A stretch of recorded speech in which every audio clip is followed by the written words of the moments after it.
Hello. I'm so used to having my stream starting soon on. I forgot I didn't have it on. Yeah, getting all the buttons pushed. Happy Throwback Thursday. And I had to throw back the time because I normally want to do this at 7 to 9. And did you find it? Find Oh, okay, good. All right, thanks.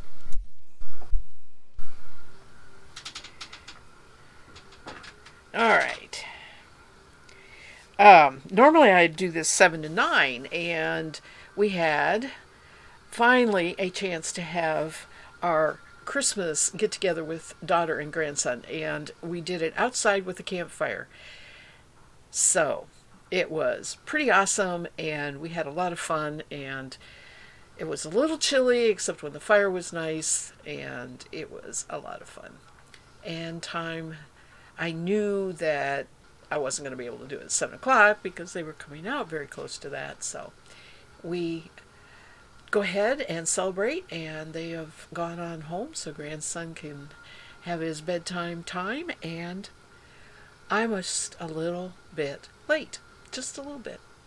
Actually, I had put that I would try and do this from 9 to 11, and I really, oh my gosh, it's been a busy day, and I didn't want to go that late. So I'm glad that I could get started tonight at 8 o'clock and hopefully go until 10. Yeah, yeah. Need to relax a little bit. It's always, it is always quite noisy when grandson comes, and hyper and interesting and fun. And we roasted marshmallows, and if you could smell me, I smell like campfire. You know, that's, I haven't gone to bed with campfire hair for a long time. We are lucky that we have acreage, and we can do things like this, make great big bonfires. We do it with things that come down off our trees, you know, a lot of limbs and all that, and we gather it until we have a good bonfire. But we also burn what we can burn, anything that basically we can't recycle or, you know, is burnable, we will burn.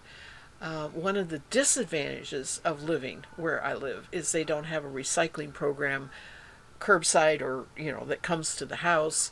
If we want to recycle, we have to take it to a recycling center, and it is a problem. And so a lot of times I do find other ways to dispose of this kind of thing, and burning is a pretty easy way to do that.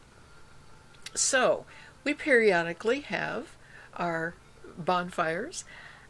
Grandson got to set off bottle rockets and sparklers and do all sorts of fun things because we were outside and had a lot of room and fun to do that.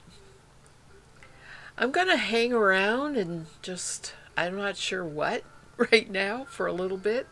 I maybe we'll get a few more viewers.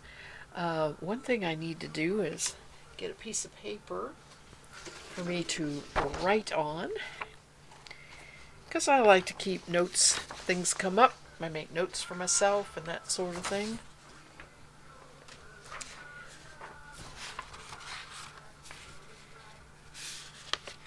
The only problem with Throwback Thursdays is I can't fall back really on spinning. When there's not much to talk about, I can just spin, you know, and fill the time in. But there's not, I'm trying not to do that on Throwback Thursdays. I'm trying to keep this specifically for that. So this is 114. And eventually we are going to go back to the same issue of needle crafts that I used last Thursday, but we're going to do some crocheting out of it. That's what I'm planning on doing tonight.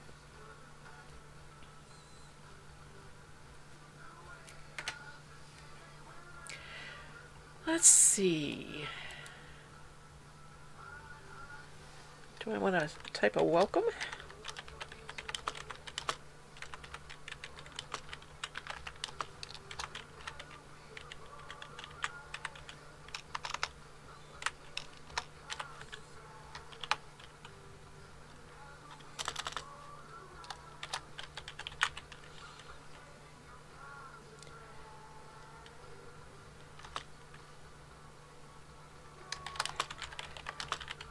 I'll be crocheting from the November.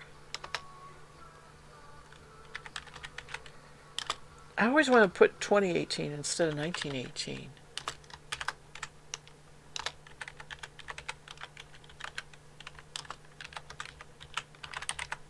Now, I know the other thing that I want to talk about.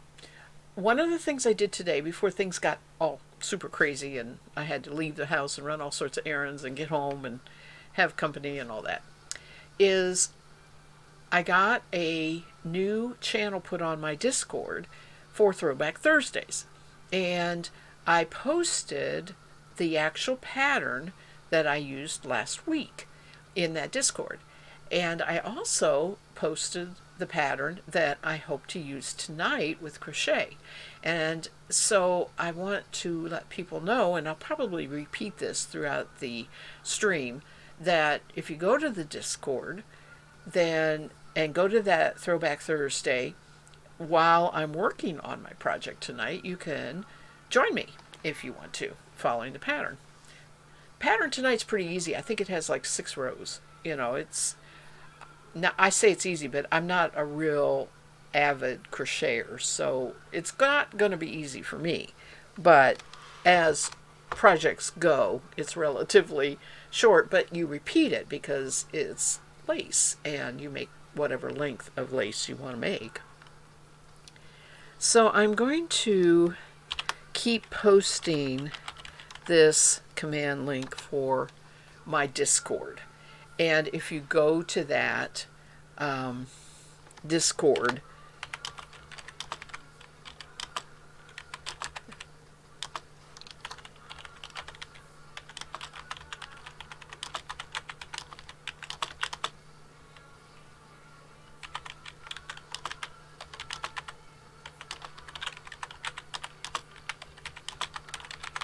there we go.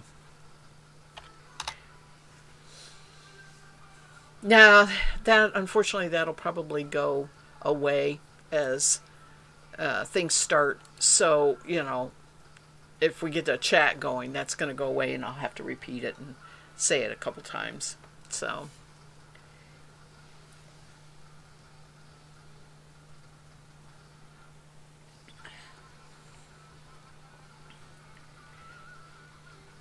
I had the opportunity during the week to go through all of these needlecraft magazines that I have. I forget exactly how many there are, but I opened up a computer Word document and actually wrote in there anything that I thought might be interesting for this Throwback Thursday. And so I have a listing of things that I will consider doing in the future. And it also gave me an opportunity to list the ones that, and discover the ones that were intact, the ones that were in really bad shape. And I discovered that I had 2 or 3 that were only partial issues. These poor magazines got used a lot, I'm sure. And they're paper. You know, they're not really made to hold up over as long as these are old, right? So what I'm going to work on here a little bit before I get out and get going on any of the crocheting is this issue of 1. And I picked it because it's sort of the end of the spectrum. The issues that I have are from 1917 to 1928. And I don't have anything earlier or later than that, and I don't have every issue of every year. I just have smatterings of, 1 or 2 from each year. Then I miss a bunch of from the years, and then I have a 1923, and then, that, what I'm saying. I just have whatever somebody had as a collection one time, and that collection stayed together, right, and got somehow stuck in this briefcase, which eventually came my way. So we've got just a partial here. Let me get my camera fixed so that we can take a look at this.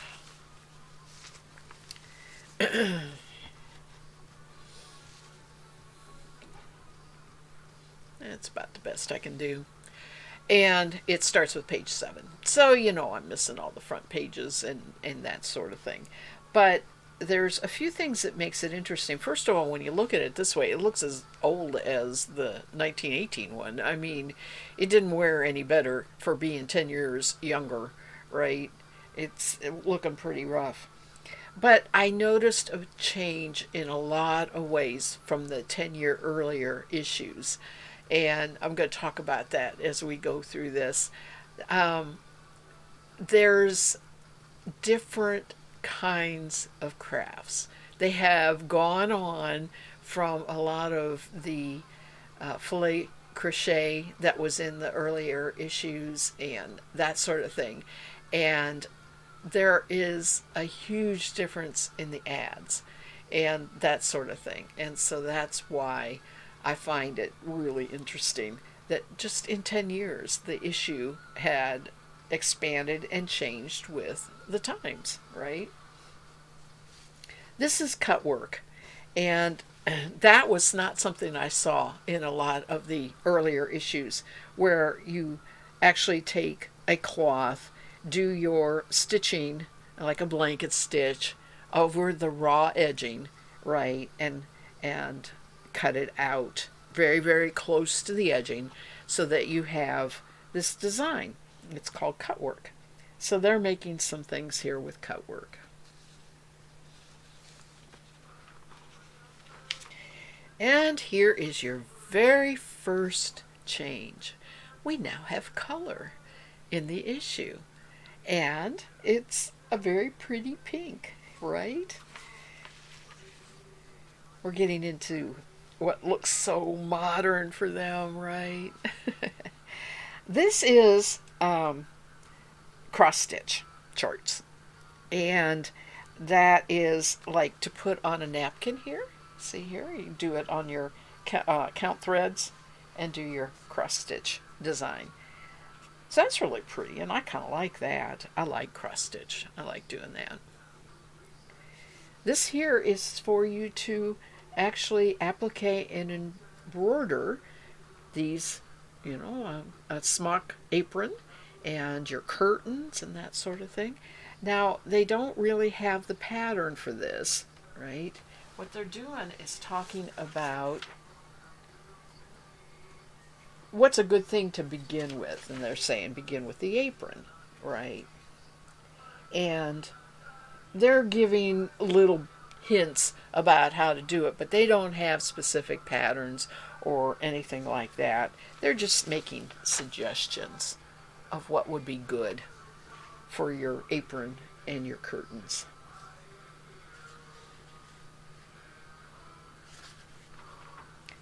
This is my favorite ad. It's Campbell's soup with its big, fat red tomato. I'll probably show this later on too. Then the other change that I see is they started teaching more. It wasn't all about, okay, just crochet this or knit this or, do this filet crochet or anything like that.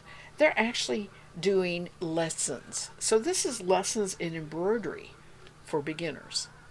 And that in itself was different also. Here it's showing how to go over a number of stitches in order to do the open work, and to make your blanket stitch around squares so that you have the open work like that right there. I think maybe that might need to be a little closer to the camera. There we go. You can see that pretty open work. But oh, I do love that. Campbell's soup. Campbell's soup ad. Now check this color out. Is that not exotic looking? They just, I'm sure the printing was maybe both pages, both sides needed the color, right? I mean, when you're printing it, you go through both pages. I'm not sure. But this is new designs for fabric painting. Now here again, we've got something brand new. I mean, a different kind of craft, right? This is to paint on a scarf right there. You know, you're painting flowers on it.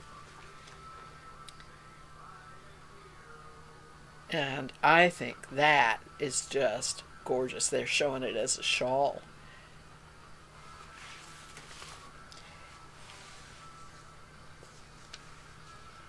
This all has pattern numbers.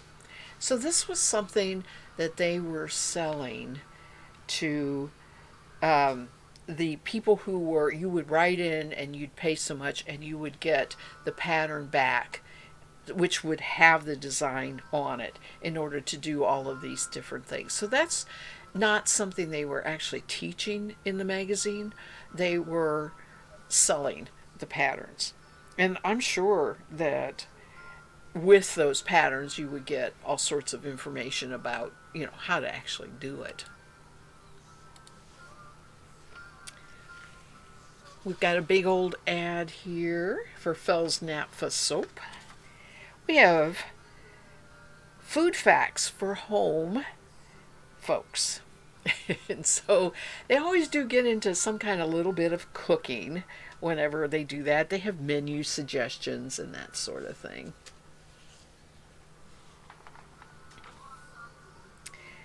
This one is an article that tickled my fancy because it was explaining how to refinish your wood floors. I'm like, where did we go from all of the lace work that everybody was knitting and everything? Nobody wants to do this anymore, but they've got a way to refinish your wood floors. That's pretty impressive.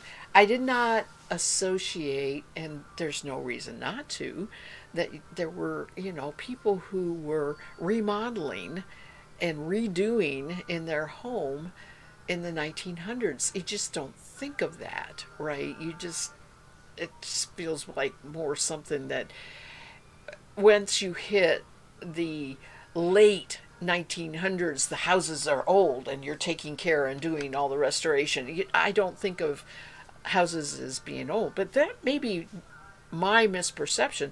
Maybe the houses were being built and you needed a way to finish wood floors. You just ended up with raw wood floors when you got your house. So it is interesting though, because the whole article is so different than needlecraft. They are expanding into what I think is a precursor to our women's magazines that we see later that are, so broad spectrum, sometimes fashion, sometimes how to, creativity, sometimes a bunch of all of it together, like Good Housekeeping, recipes, and that sort of thing. They were going that direction away from needlecraft, which is their name. The magazine's name is Needlecraft. Here you can get your free copy of the Montgomery Ward catalog, which they say is the world's greatest catalog. And we've got, of course, perfumes, we've got carpeting, we've got that is not carpeting. Yeah, it is. Rugs and carpet. Mohawk. I knew Mohawk was a carpet name. We've got dolls that you can make.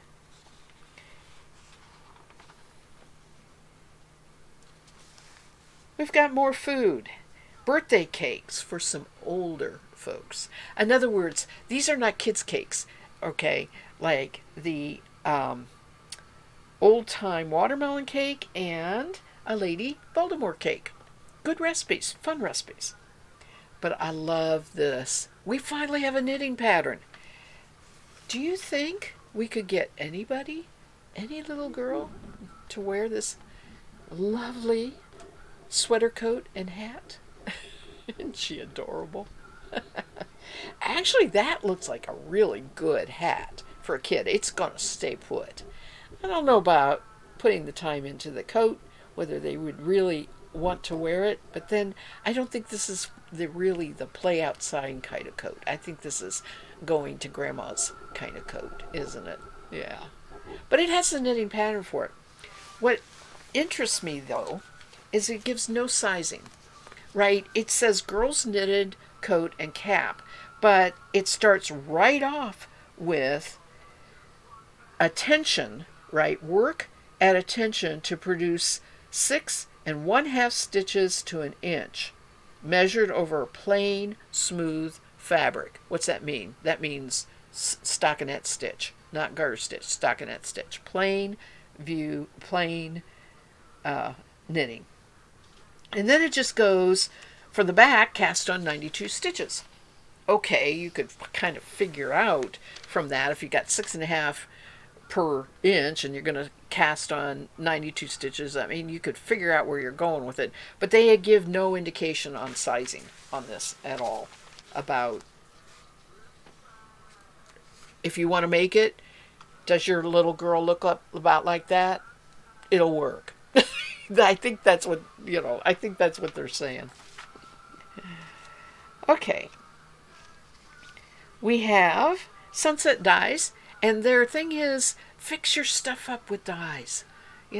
Looking drabby, give it a coat of dye. It'll look so much better. This is like a precursor to RIT, really. But I've seen them painting hats and that sort of thing. They were very fond of changing the color of things this way, and a lot of times. Hats and shoes and things like that. And then we have the Ravel mats of ye olden times. Okay, so in 1928, we're going way back to the olden times to make a rug. This is actually one I think I'm going to want to try. It is to ravel worn garments and then knit and create the rug with it. And it's called a Ravel rug. So I think it's going to be something that might be interesting to look into. I have to change this music. I did not want this much of the singing. So let's go a little easier on the music there.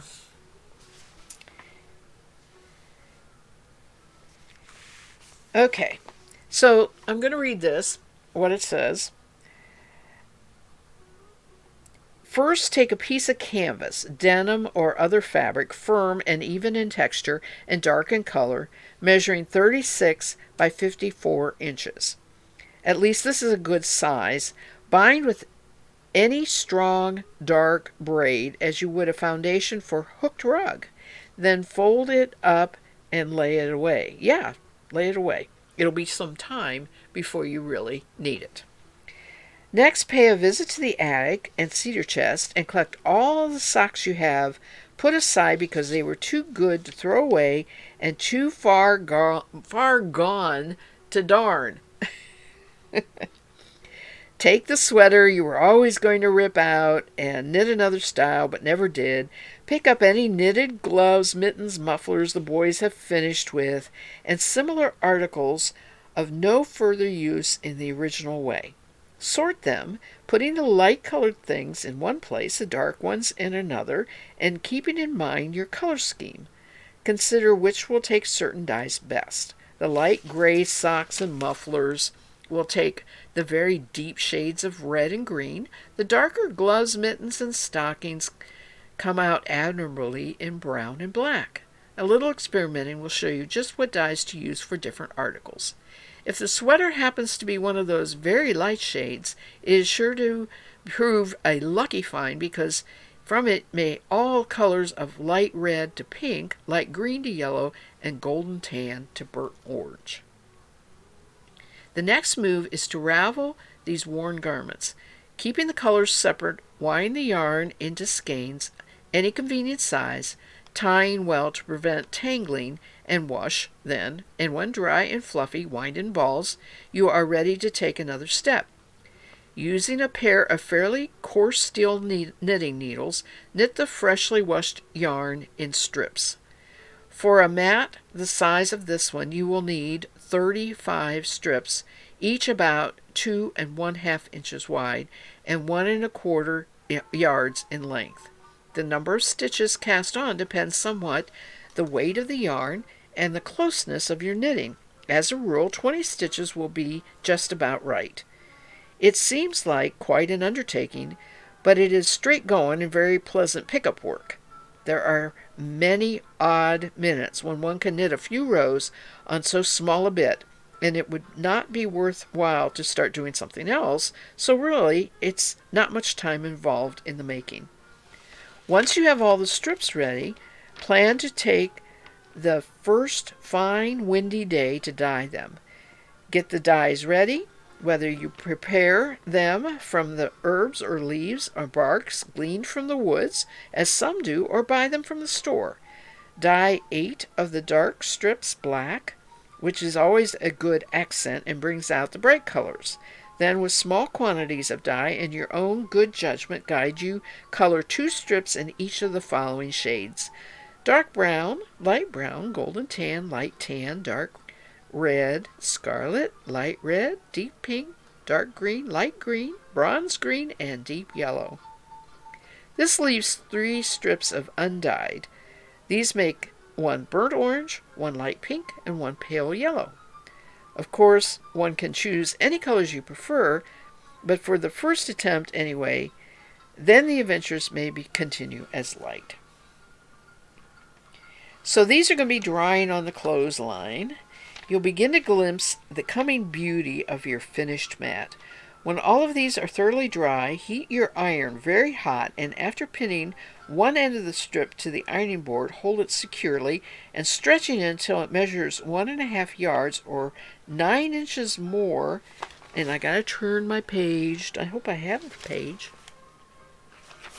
Phew, just barely.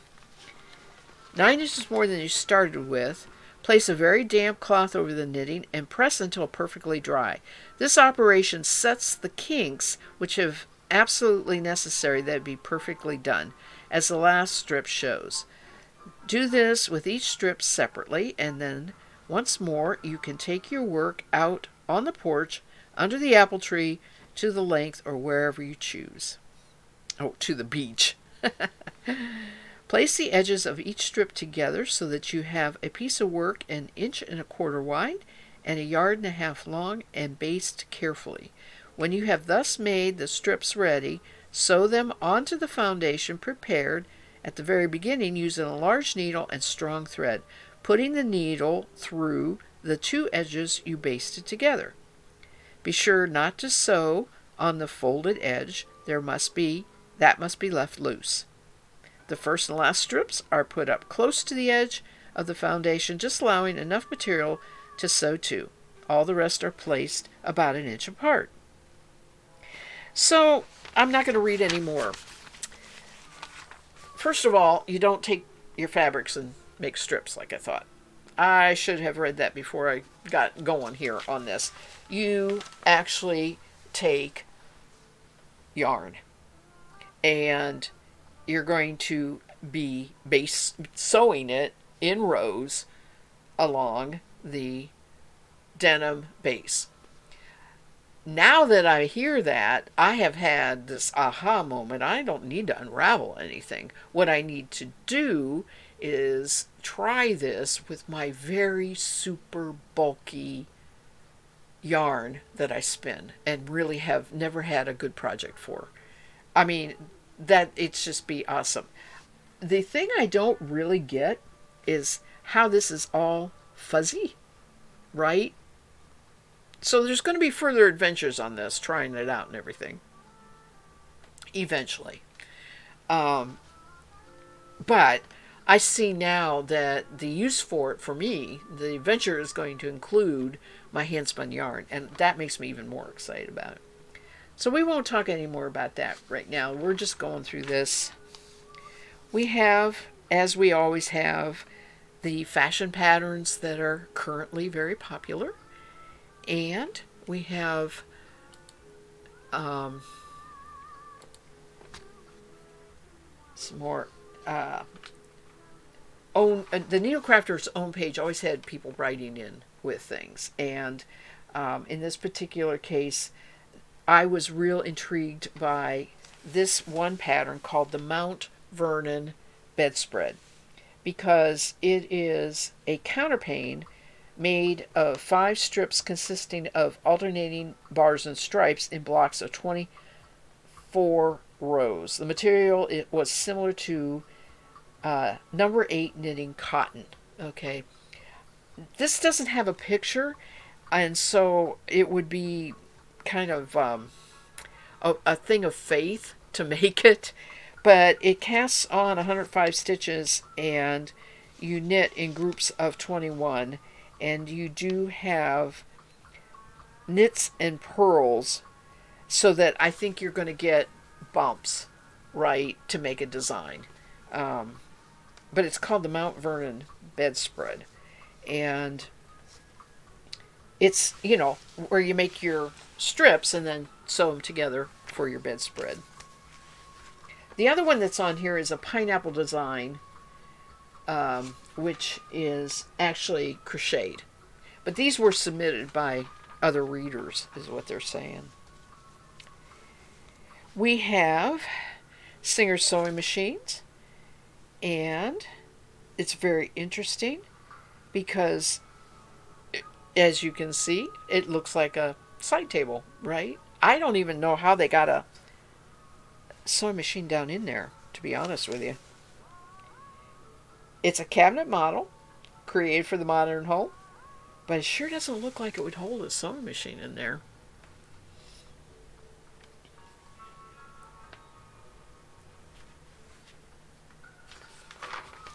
And this is the other ad I absolutely adore. This is full color Hirschner.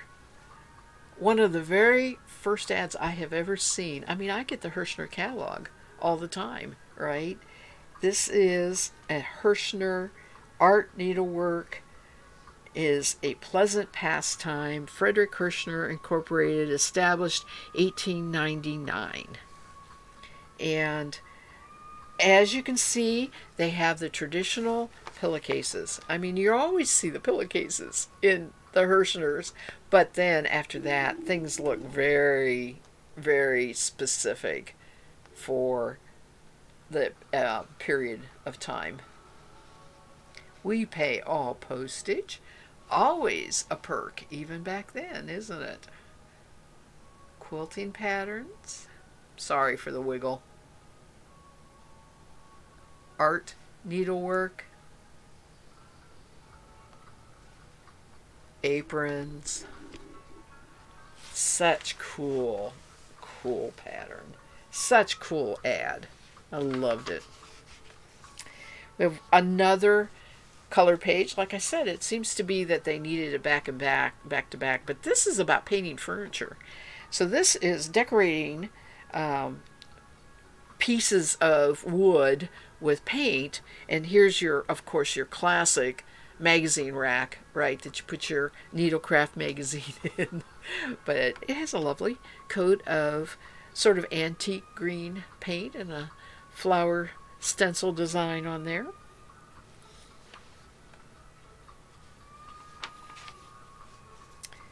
More patterns, and really that is about the end of things I wanted to show you in here. The very last page, if I get my tatting shuttles out and get my fingers going again, these look pretty fun. We'll have some tatting edgings to look into. So that was just a partial issue, but it's very special to me for that Hirschner's ad, the Campbell's ad, for a few things that are out of the ordinary. They're not really needlecraft. They're got a way to do a fresh idea with some of my hand spun. So it's just like, yeah, it's 100 years old, but still very pertinent and very interesting.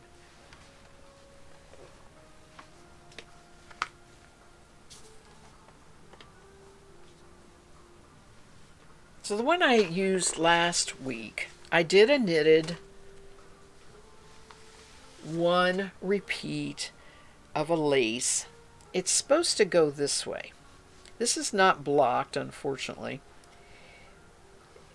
And it's supposed to look with the point here.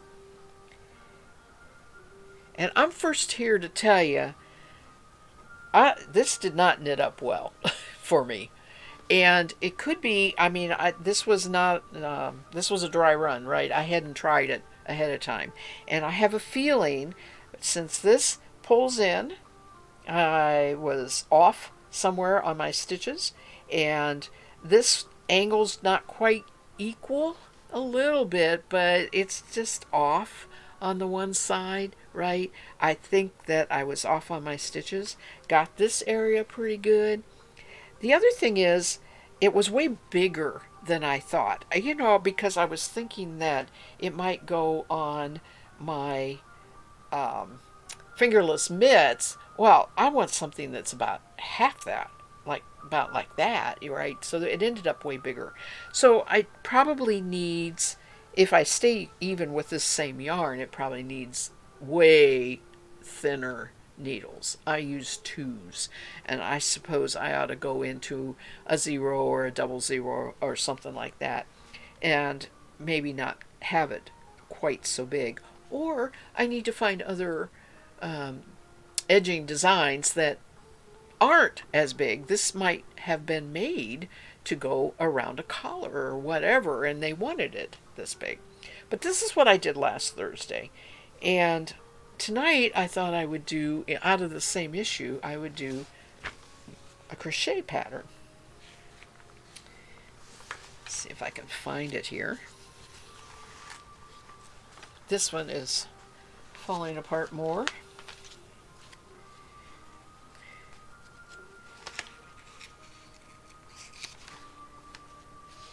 Not sure where it is. I'll have to find it. Here we go. Nope, those are knitted. This is what I did right there. And honest to gosh, I don't think it looks like it at all. So, you know, maybe I definitely needed to use smaller needles, and maybe I needed to use a thinner, more like a crochet cotton.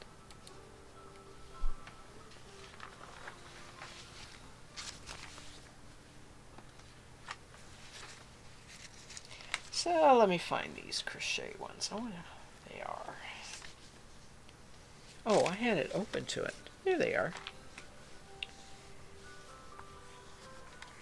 Got a number of them. And the one I chose to put in the Discord pattern is this one down here. Right there. So that's what I'm going to work on. And I am going to use crochet cotton. I'm not going to use that thicker wool-like that I was using last week. Where's my end? I know I've opened this up already. There it is. No? There it is. And, as usual, they don't give size of needle, but we do have actual crochet terms given. And that is something else that surprised me, because it just seemed like when I was looking through it at first, all I was seeing was, just do this, just chain this, do this, right? But they actually do have directions for stitches in crochet listed, and a treble, thread over needle, through work, thread over and draw through, making 3 stitches on the needle, over and draw through 2, over and draw through the remaining 2. And I needed to check that because I do a lot of trebles in this one that I picked.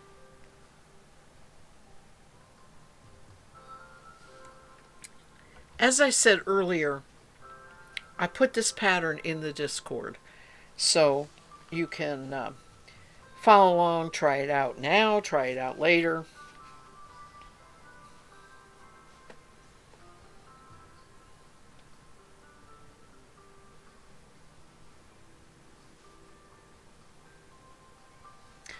I'm gonna get a little marker here. So we're gonna make a chain of 13 stitches, but I have to decide what crochet hook to use first.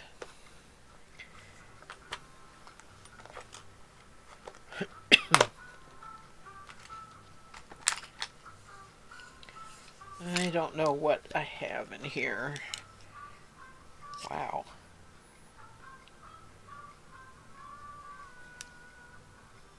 This is a 3 or a 4.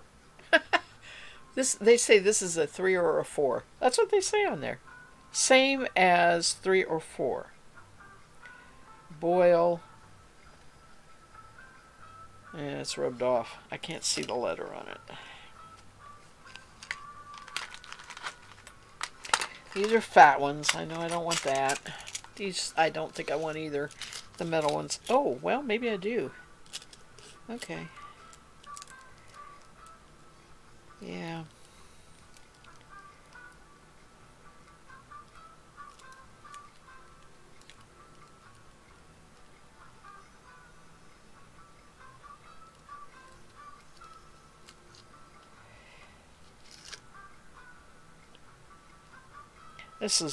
This looks pretty fine. I think I need it a little deeper.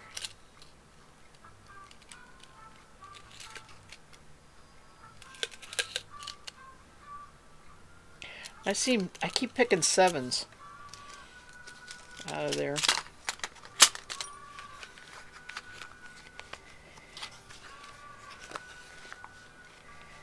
I don't know.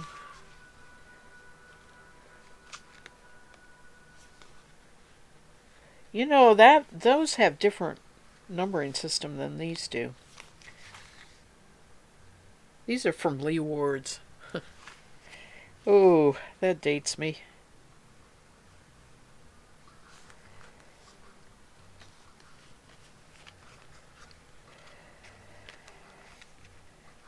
Made in Japan. Lee Ward's number 3. Ah. Boy, those go really fine.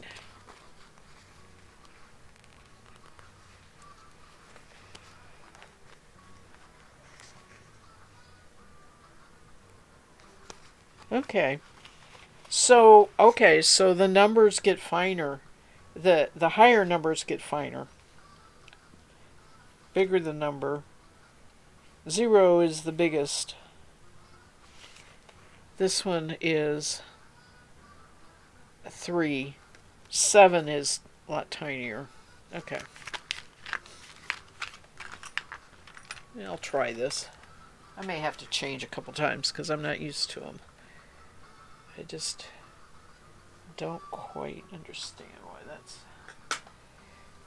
Try this one. It says chain 13.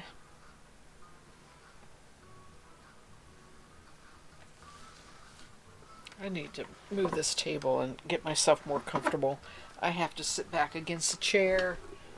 I'm going to be here a while. Get my feet braced against something. How about that?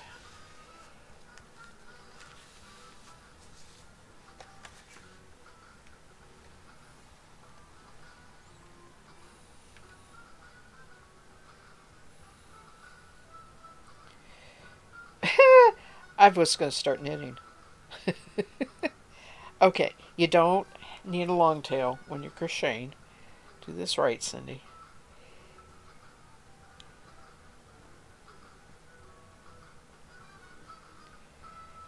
There we go. 1, 2. Am I in the camera? Let me get the camera pointed at me more. 3.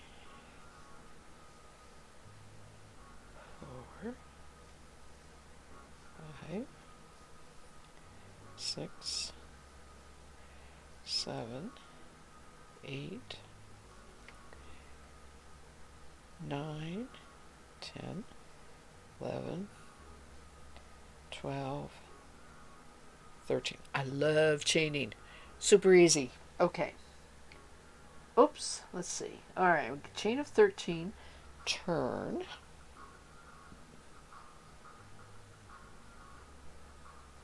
I was sort of turned already anyway. I chain that way. A double in the 10th stitch of the chain from the hook. Okay, and a double is over 1, having a stitch on the needle, insert hook in the work, take up thread and draw through, thread over to draw through the other two. Alright, let me find the 10th from the needle. 1, 2, 3, 4, 5, 6, 7, 8. Alright.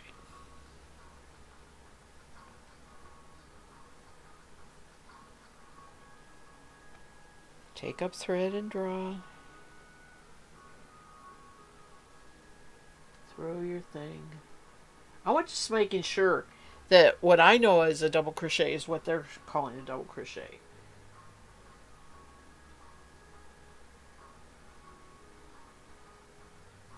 Yeah, it is. Okay. So that's a double crochet. Alright. A double in the 10th stitch of the chain from hook. Chain 3, miss 2, 3 trebles in last 3 stitches, turn. Alright.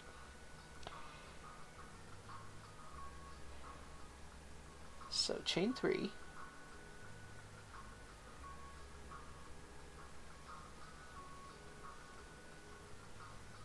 And then we're going to do 3 trebles.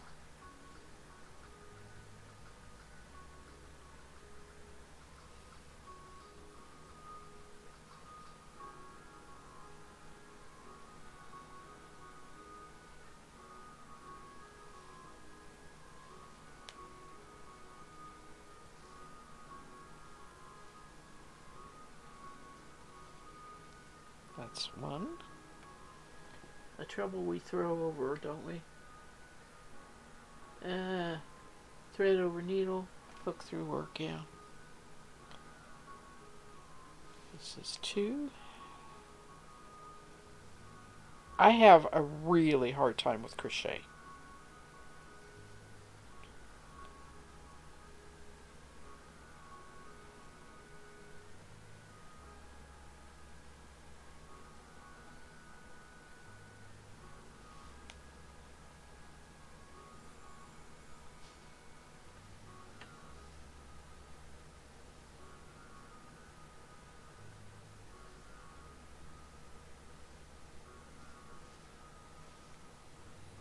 I also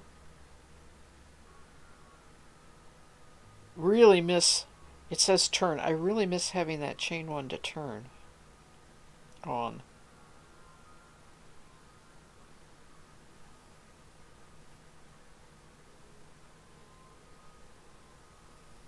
Now, I have turned. Chain 4, miss second treble. Okay, so I'm making a treble by chaining 4. 2, 3, 4. Miss the next treble. Fasten in next. Okay, so I'm going to fasten in this one.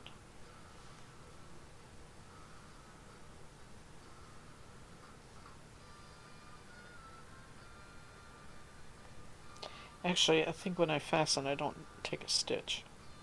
I go straight through. I'll wrap it.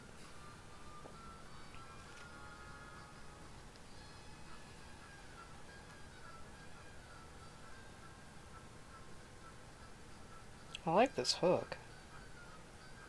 I just a little trouble getting that last. Okay. Now, chain 3, 3 trebles under the loop of the chain at the end and turn. Okay, chain 3,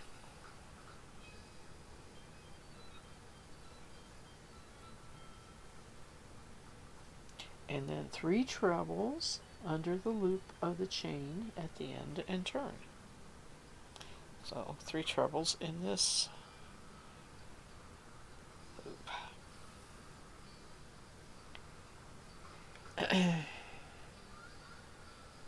There's 1 treble.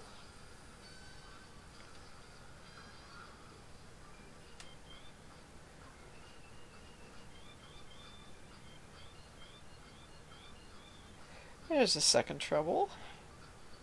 And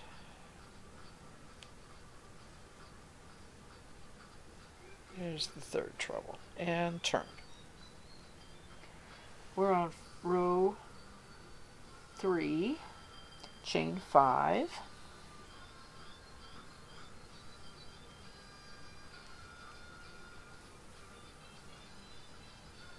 Miss the 2nd treble.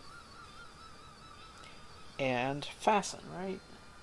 Fasten in 3rd.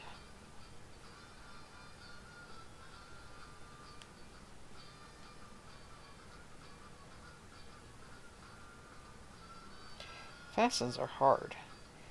Okay. Chain 3, 3 trebles.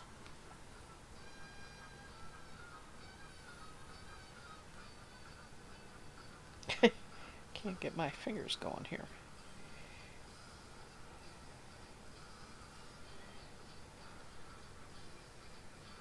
Chain 3. And then 3 trebles under the chain 4, which should be right here.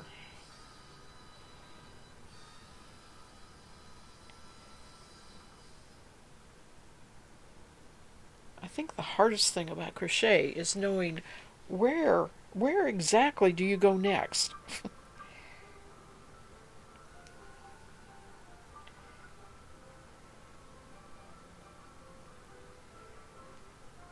And tensioned. Tensioning is a problem with crochet. So that's 1, 2, 3. Turn.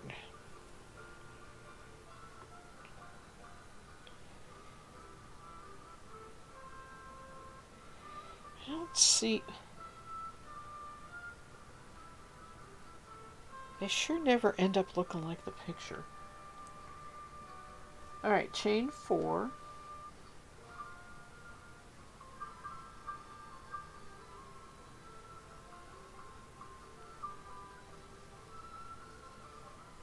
Miss 1 treble.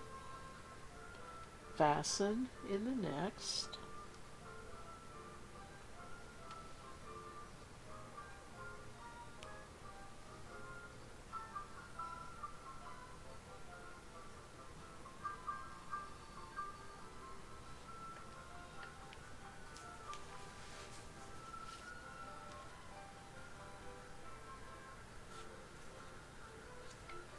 Chain 3.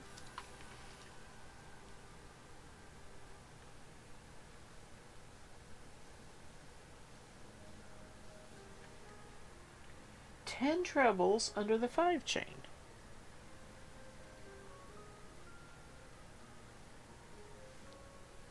Okay. So I gotta count to 10 here.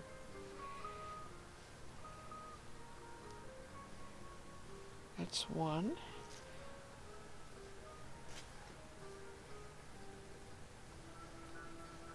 2,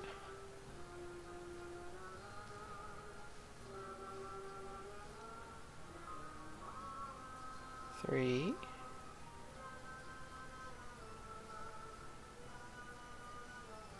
4,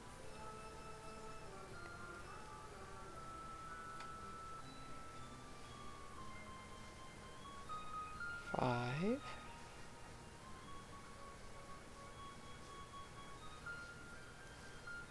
6, 7. And one of the things I'm doing is kind of scooching it down that 5 chain. Uh-oh. 1, 2, 3, 4, 5. I did 7.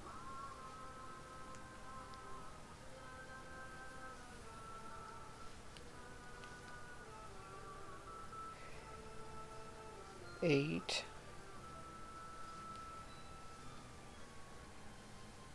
9, 10. 10 trebles under the 5 chain. Chain 1, fasten with a double under loop. Oh boy. Okay, this one's complicated. Okay. Chain 1. Doesn't say turn. Fasten with a double under loop with 3 trebles of second row. Somewhere down in here. Okay. Fasten with a double under loop with 3. It's got to be this right there, I think. Because there's your 3 trebles, and this is the loop with the 3 trebles. So I'm thinking it's that. It kind of looks pretty anyway. And turn. Okay. Well, I like that 10 trebles. That actually looks like something. Chain 3, fasten between 2 trebles 9 times. Now we're getting into the nitty-gritty. All right, chain 3, fasten between 2 trebles 9 times. So these are the trebles. So we're going to fasten between each of these. Oh, it's a fasten. Don't throw your thread. It's a fasten. Just go down, pick up your thread, and bring it through. Okay. Chain 3 and fasten. That was 1.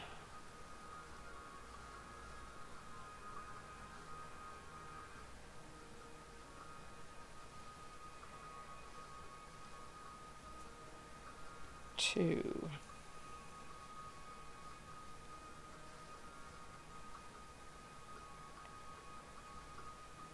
3.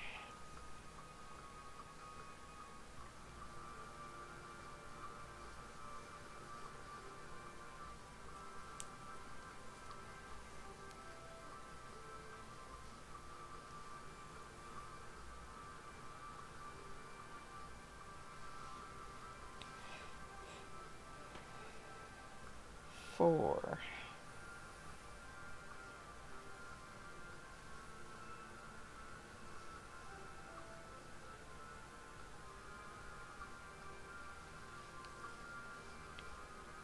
Oops.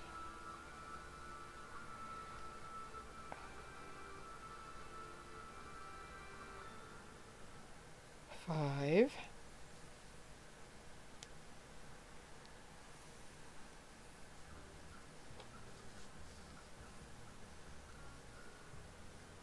Oh, that was crappy chaining. Let's try that again. That was 5.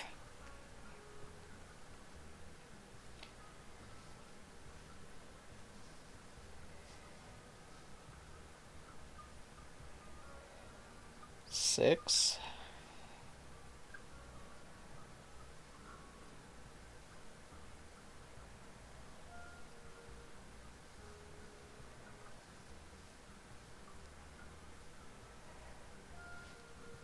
7.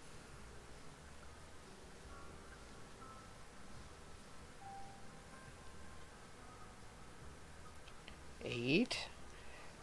Oh boy, it's going to actually work out here.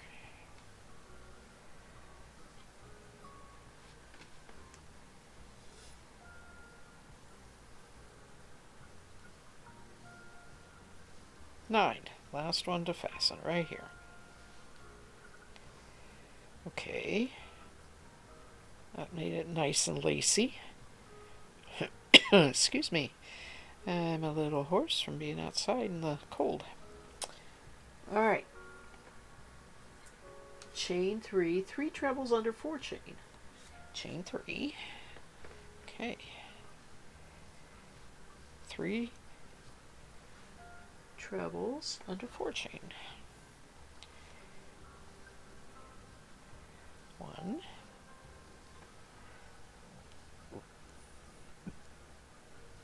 2, 3. And turn. Okay, so now we're going to repeat from the second row. Huh. Well, that's what I have so far, and I got to put my hook down for a little bit. My problem is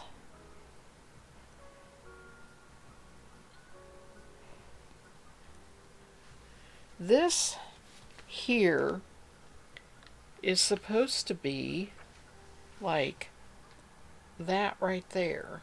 You see you see how loose this is and how firm that looks? I almost think this crochet cotton might be too thin.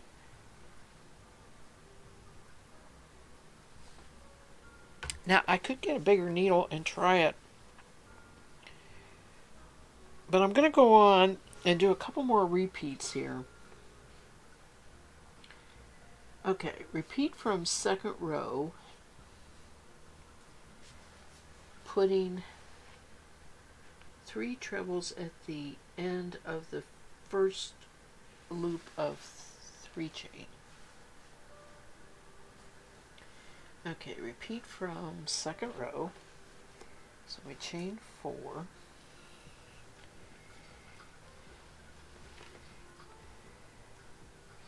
I feel like I'm going to end up with like a doily instead of a straight-edged lace.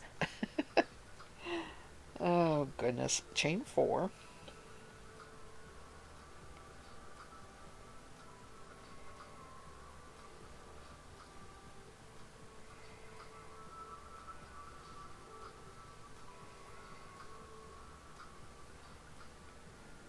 This second treble and fasten in the third, which is right here.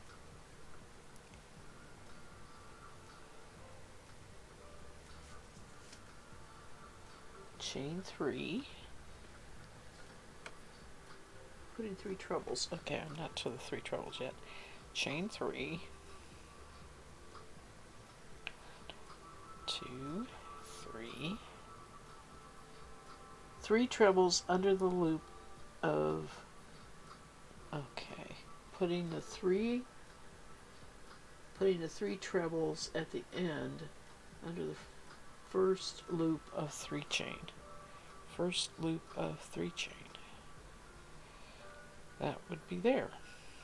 Okay, so 3 trebles,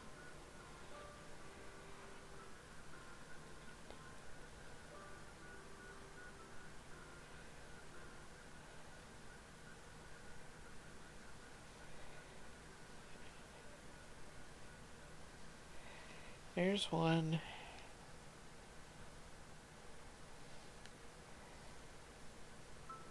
There's 2. And there's 3.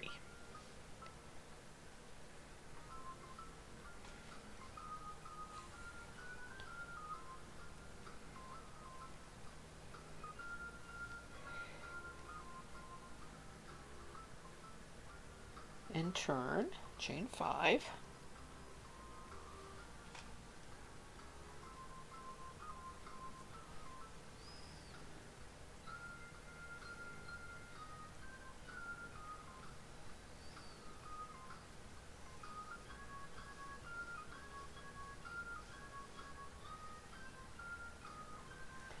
This second treble, fasten in the third.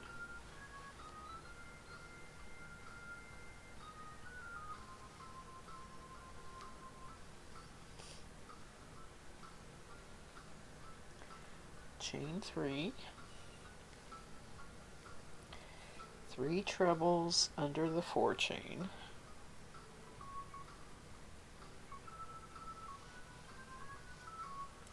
There's 1.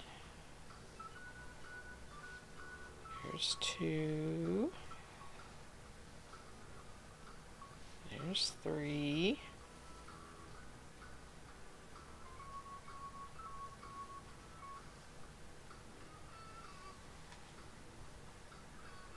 And turn. God. Okay. Chain 4, miss 1 treble, fasten the next. Kind of see a pattern here.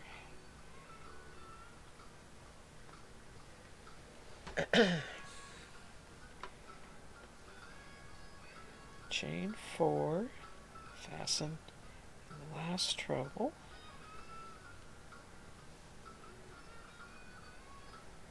Then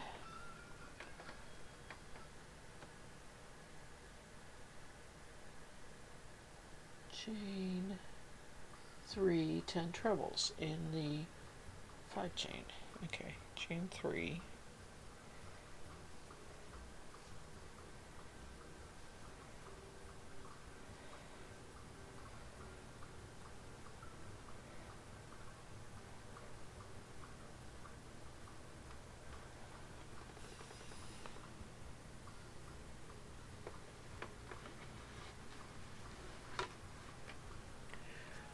Okay. So I'm going to do 10 trebles in this chain here. That's 1.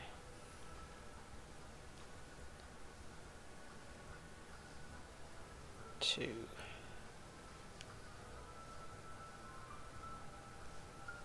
3.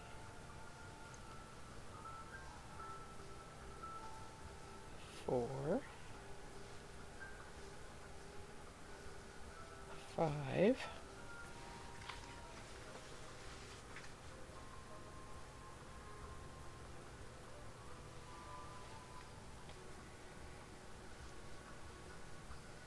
6.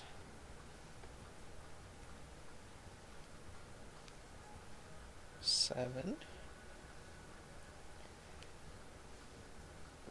8.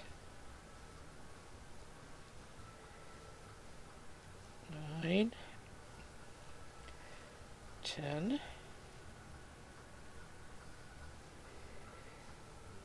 Chain 1.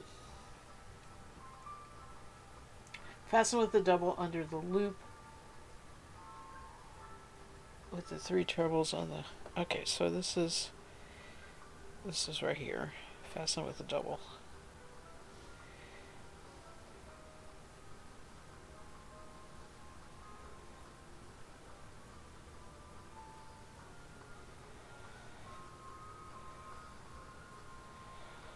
Huh. Well, alright, let me finish this. It's not quite finished. Turn. Chain. 3, fasten between the... Okay. Chain 3.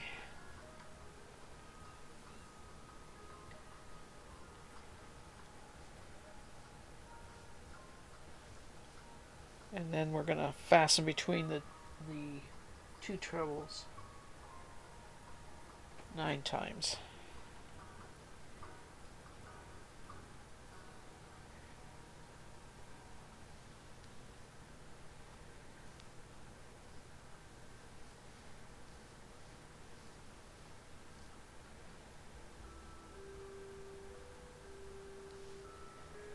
Two.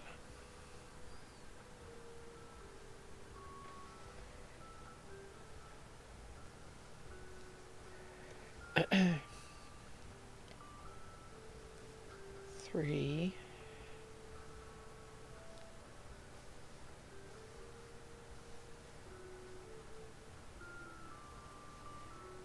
4. You know, you really can't see my work.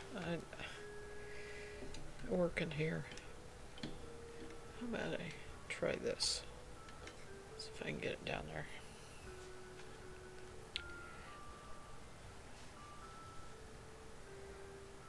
That was 4.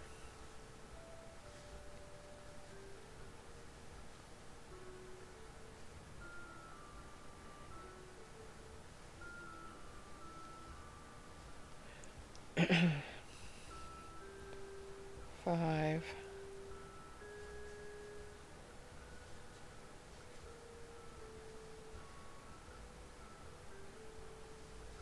6.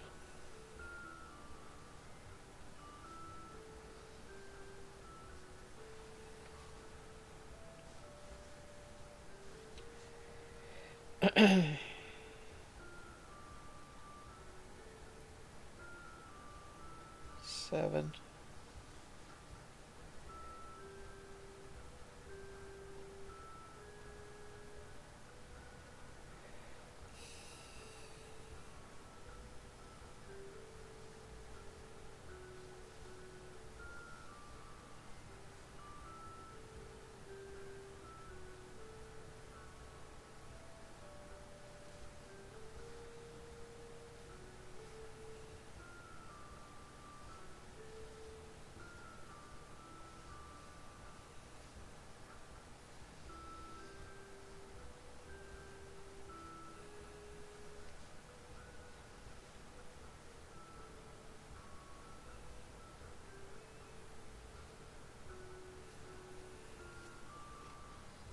Okay, that was the 9 chain 3s. Made it lacy. I still don't have this fastened right here. For somehow, I'm not sure why. Okay. Chain 3, 3 trebles under chain 4.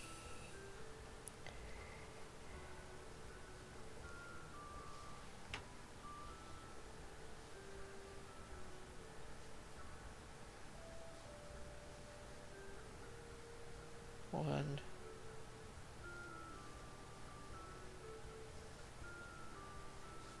2, 3,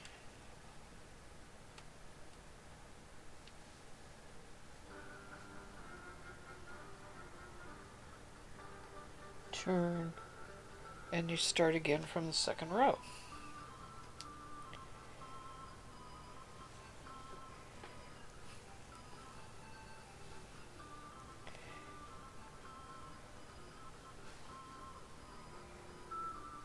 This part that I just did is making that base, and it's more like a, I don't know.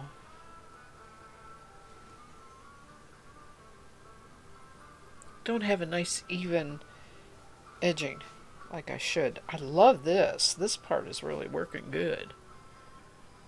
Not sure what to do about that. Maybe I can figure it out here.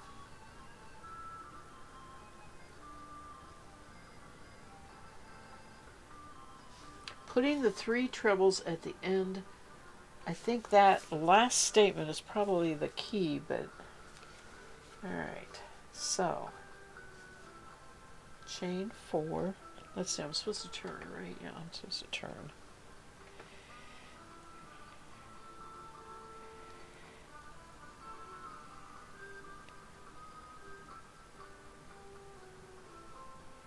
Alright. Chain 4 and fastened.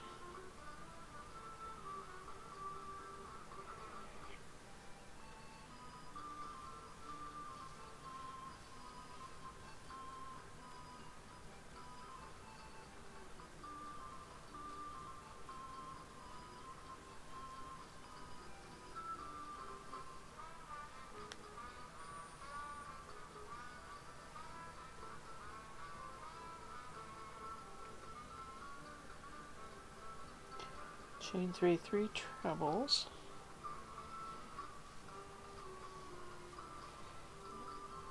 Under the loop of the chain, except it says putting the 3 trebles at the end under the first loop of the chain 3. See, I think this is where I'm under the first loop of the chain 3.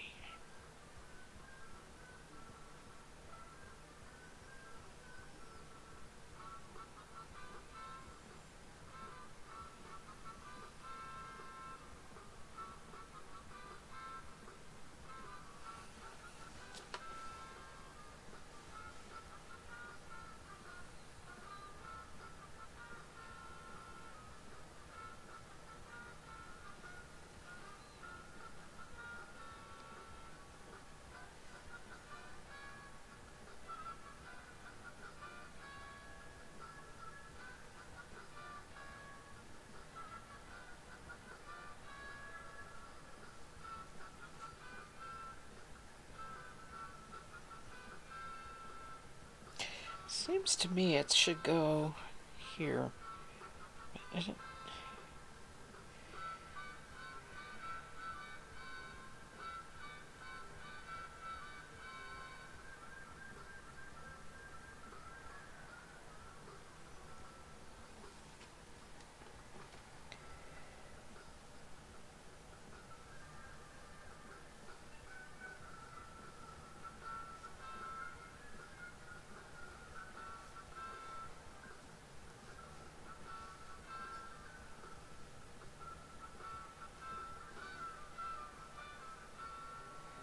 Alright, turn, chain 5,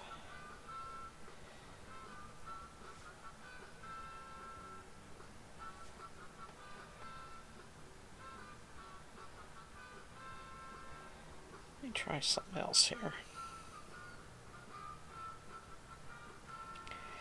What if I think maybe if I need to fasten it, it might be here.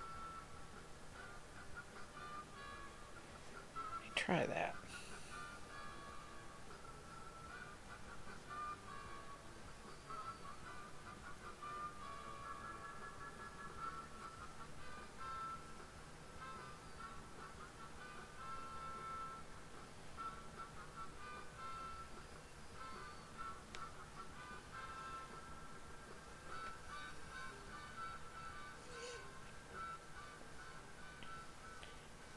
One,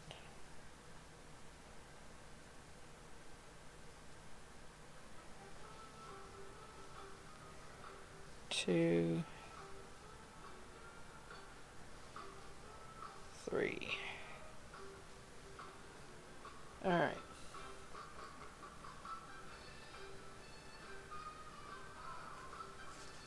Let's try that. Let's see if that fastens it better. Chain 5. My foot's going to sleep. Okay.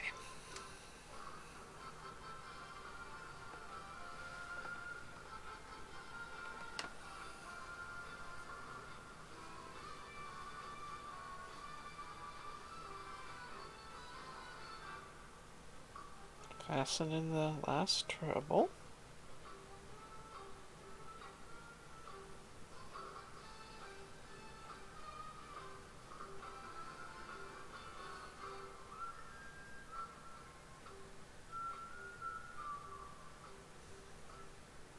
Chain 3, 3 trebles under the 4 chain. Alright.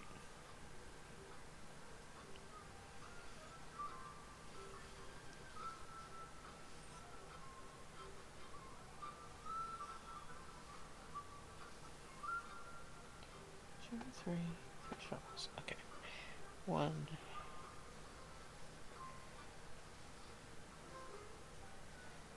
Oops, I didn't throw my thread.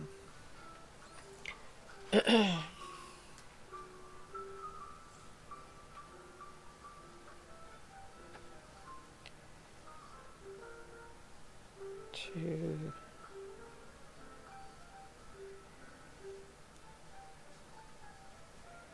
3.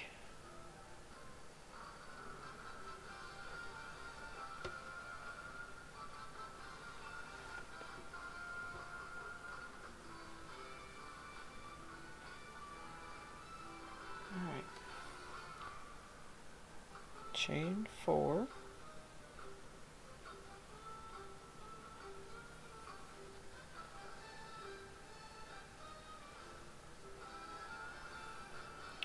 you know, it seems like if you wanted to make an edging, all you would do is just go straight, like you knit. And you don't with this crochet at all.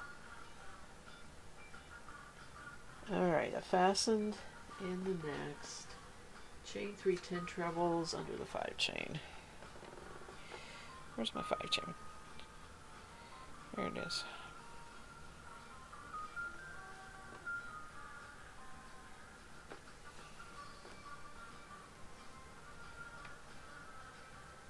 Two, 3.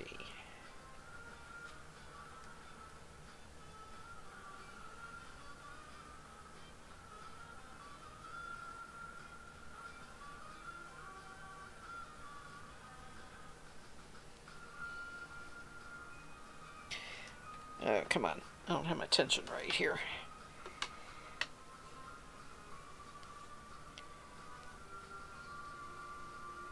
That's 1.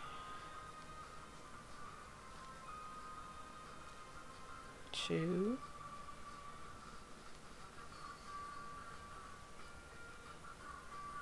Up, up, up.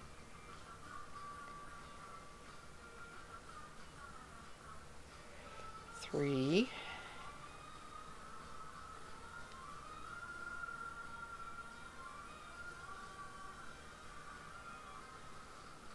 4.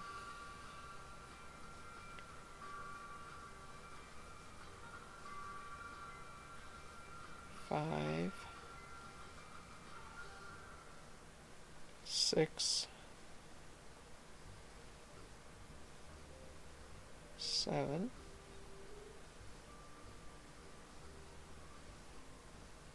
8.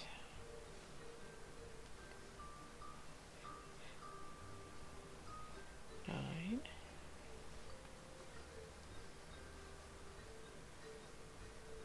10. Chain 1. Fasten with a double loop under. Fasten with a double loop. Fasten with a double under loop with the 3 trebles of second row.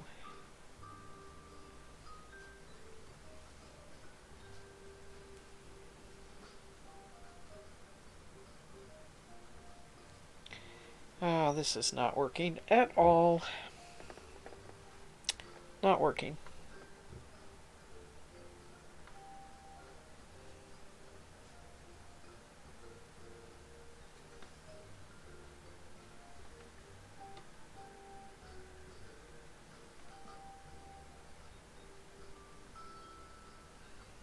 I swear it's fastened with a double right under here.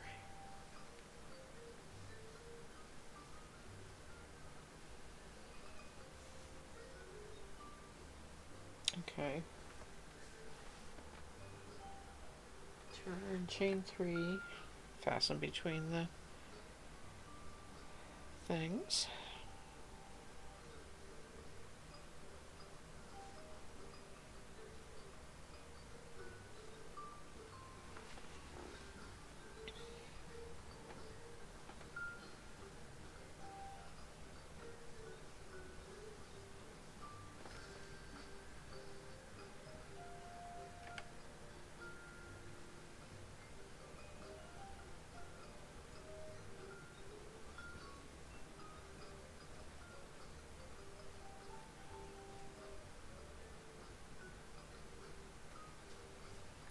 Well, I'm going to finish this and try again. 1, 2, 3. This is 2.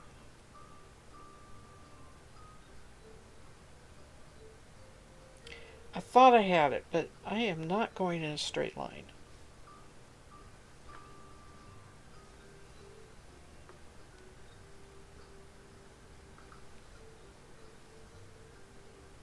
It's 3.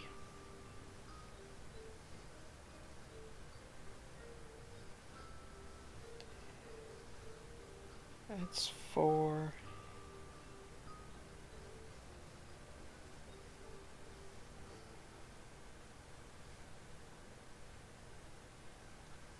That's 5.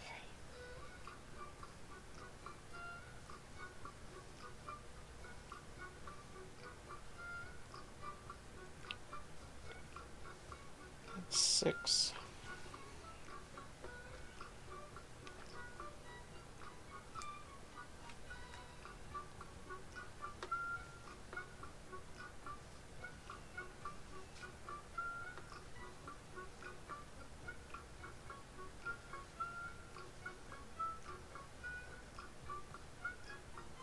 Seven.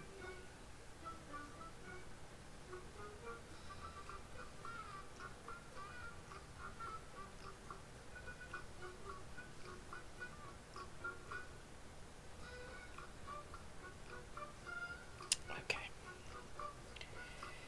Not happy with that. I should not have done it in that first one. Alright, there's my chain 3.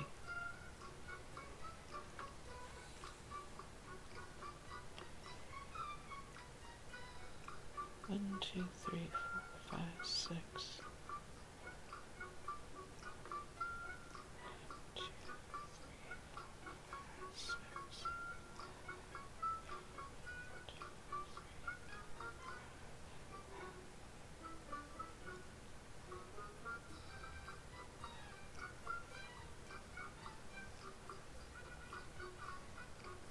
Alright. That's 1 again.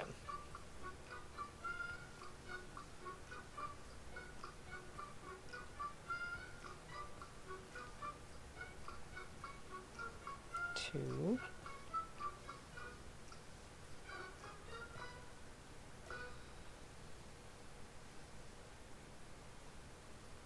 3.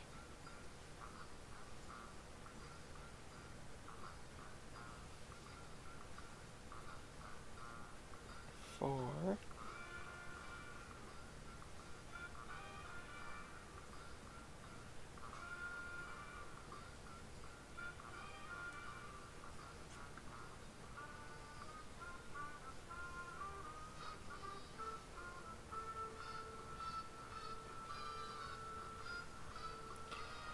5.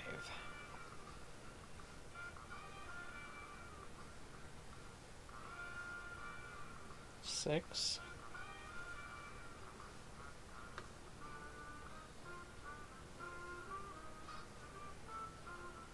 7.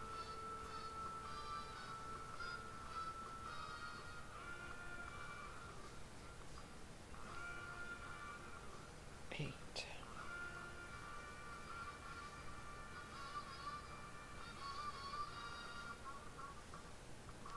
9. Okay. Chain 3, 3 trebles under 4 chain.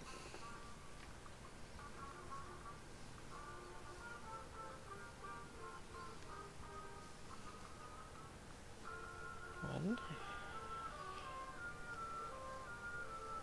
2, 3.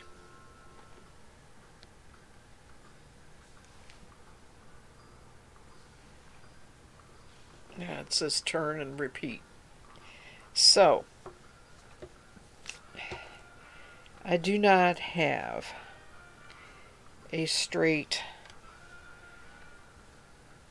I am going in a circle, and I don't know why. I do not have a straight. So it has to do somewhere with the fastening. So we're going to start over and try again. I got 30 minutes here, maybe more. I love that rosette look, that flower look. I love that. I'll have doilies that look like that. They remind me of pansies, right? Especially because they were in the doilies. But that is not the way this looks. And this says number 5. This says number 5. So, I mean, that's supposed to be the picture for that. So,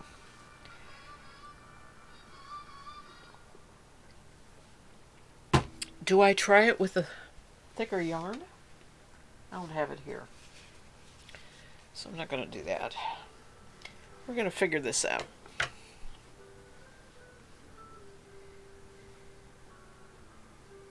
My question is, where is... See, the original cast on is right here. So that part...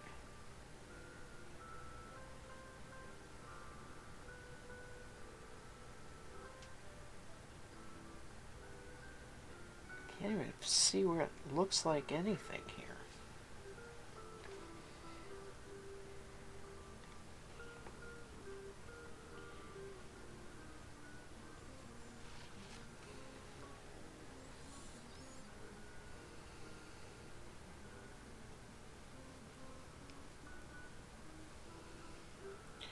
Alright, cast on 13. 1, 2, 3, 4, 5, 6, 7, 8, 9, 10, 11,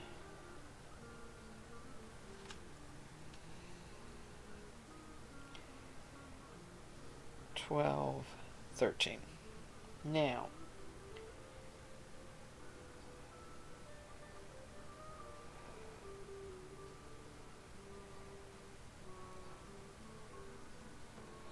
make a double in the 10th chain from the hook.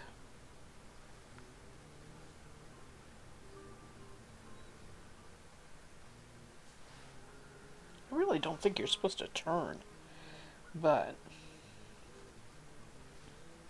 it says turn.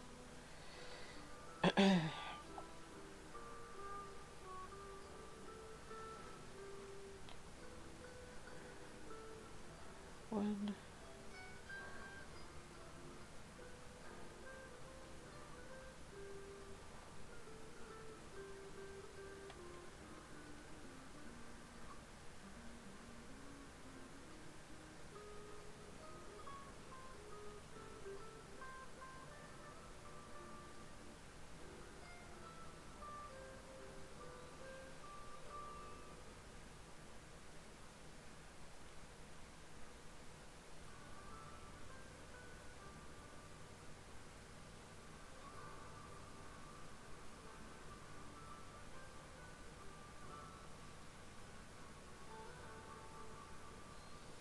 okay, that was a double in the 10th chain from the hook. Miss the next two and make a treble. Oh wait, chain 3, miss 2. 1, 2, 3, miss 2, and then in the last stitch, what? Okay, somewhere along the line, that doesn't even make sense.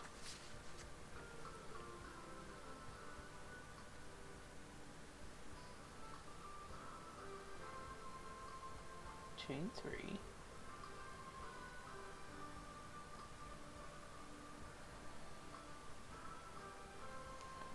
Huh.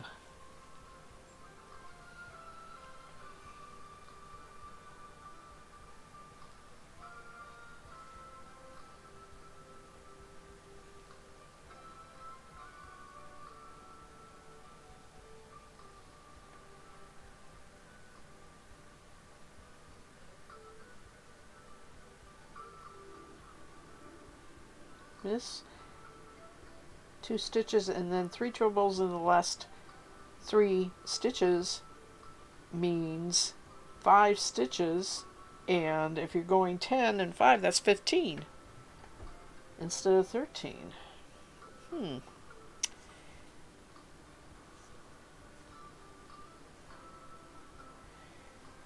Huh. That's, I don't know.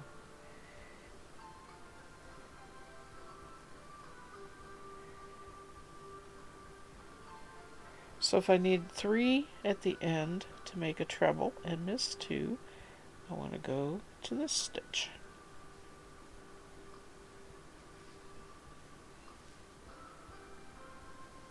Do a double, chain 3, Miss 2 and a treble in each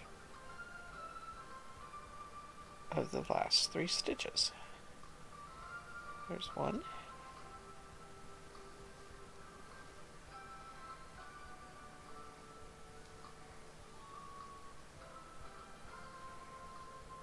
2,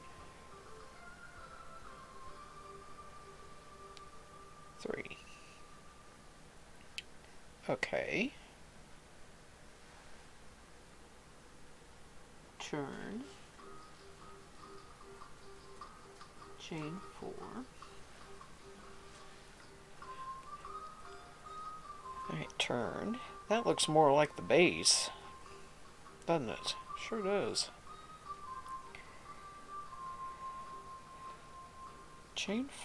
Turn, chain 4, 2, 3, 4, and fasten in this one. Okay. Chain 3, 3 trebles under the loop.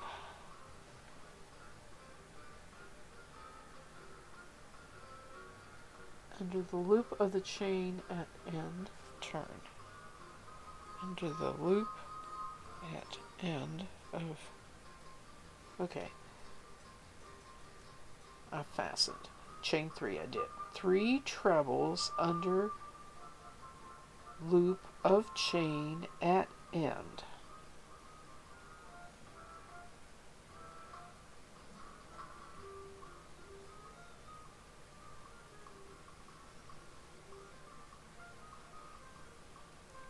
I don't know if this is right. 1,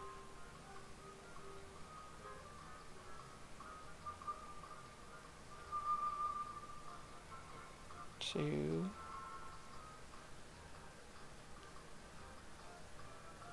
3. Chain 5. Alright, let's see if we can keep this squared up. Chain 5. 2,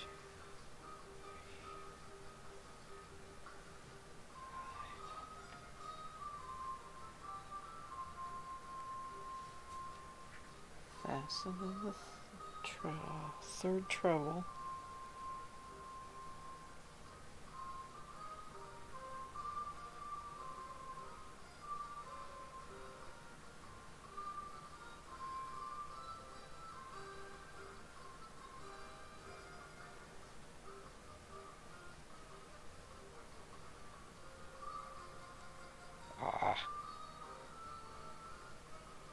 Fasten didn't work.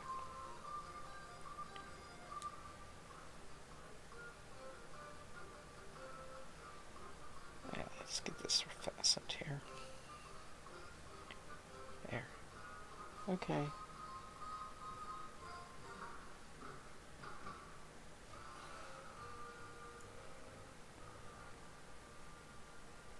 I did a chain 5, right? Yeah.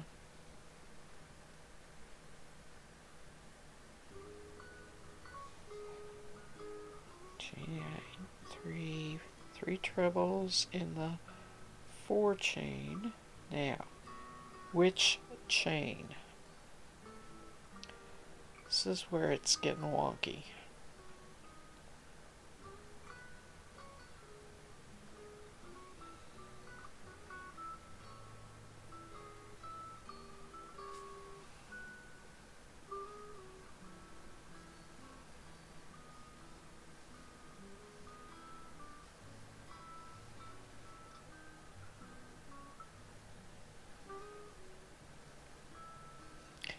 Whew.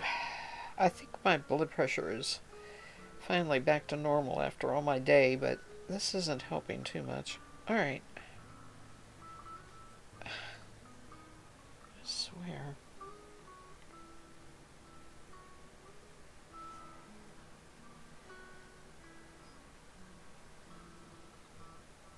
Chain 4 and fasten.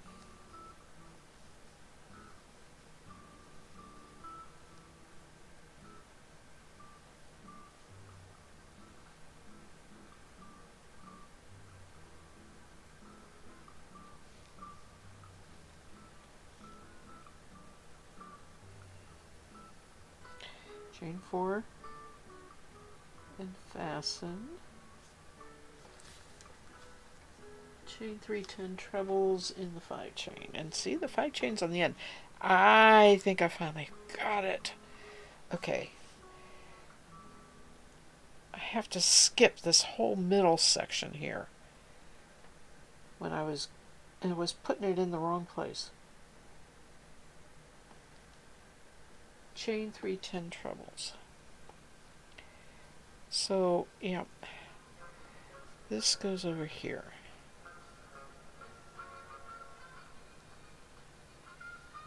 1,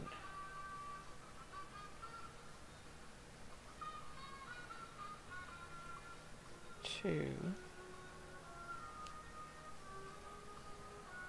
3, 4,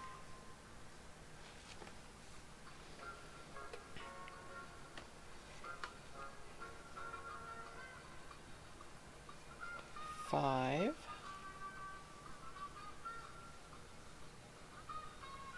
6, 7,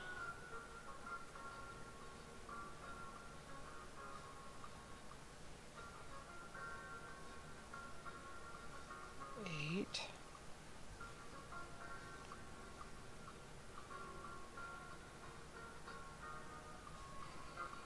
9, 10 trebles,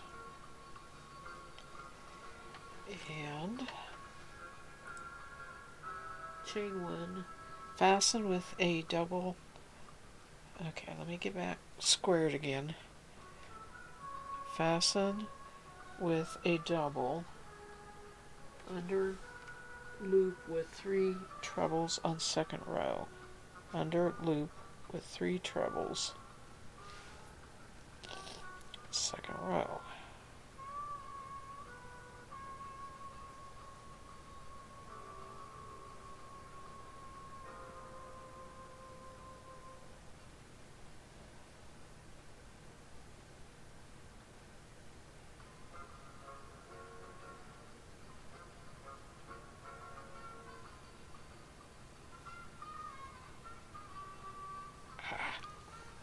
I think it's this one right here.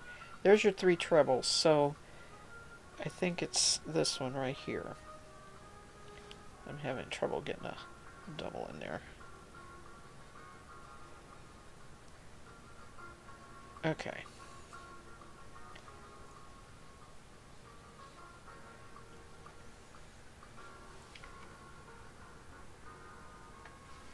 Turn.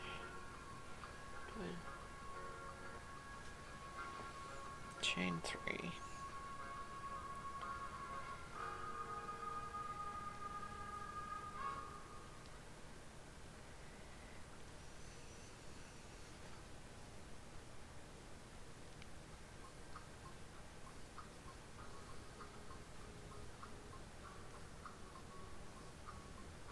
Alright, I chain 3 and then I'm going to fasten between these 9 times.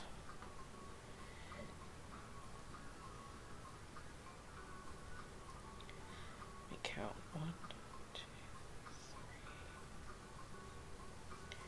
3. Alright, I need to spread these out a little bit. Here we go.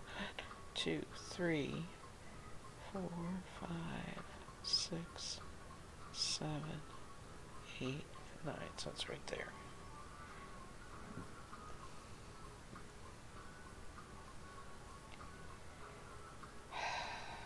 Shoot.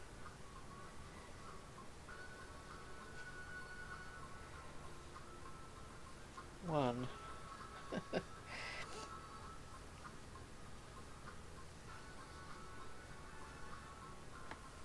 Yeah, my way here. You're in my camera.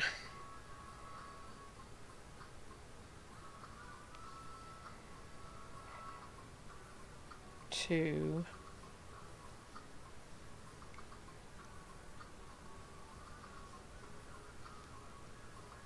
3, 4,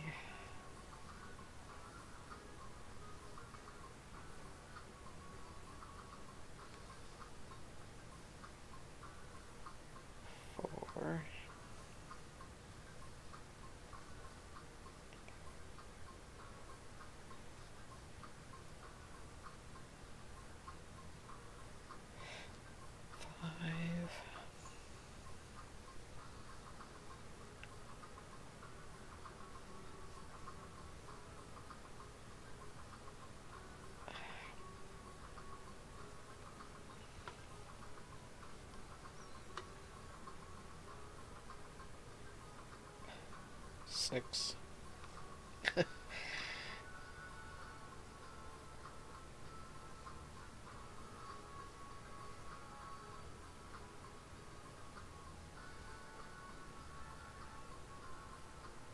Shoot. Do it again.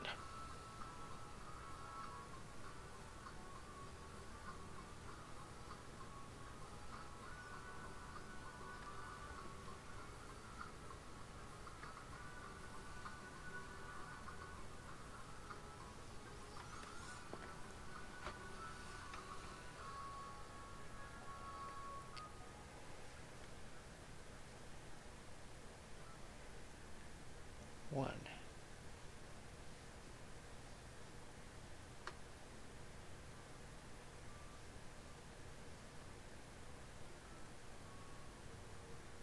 Two.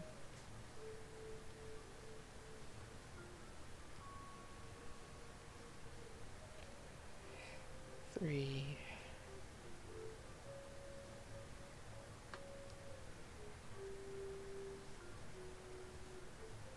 4.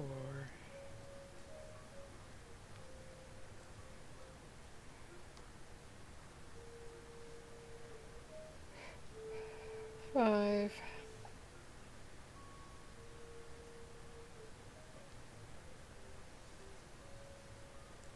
6.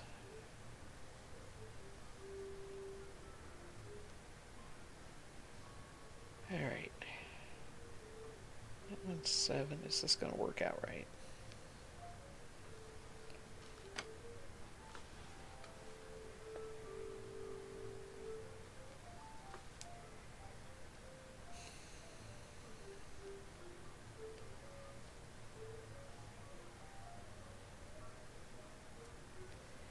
It's 8. This one's the last one.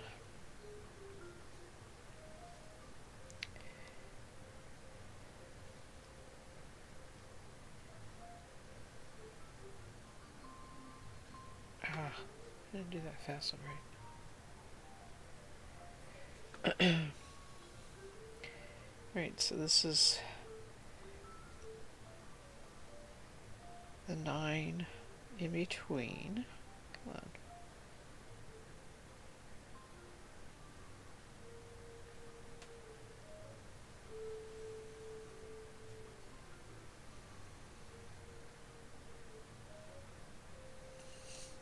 Let me straighten my row out here. Here we go. 9 in between. Okay. Okay, chain 3 and 3 trebles under the 4 chain.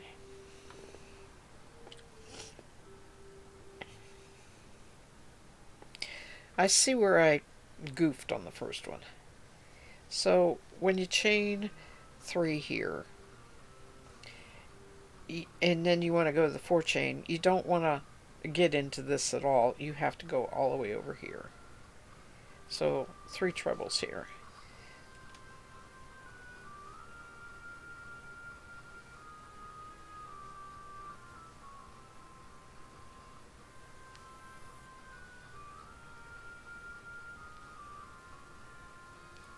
And that's what's squaring it up.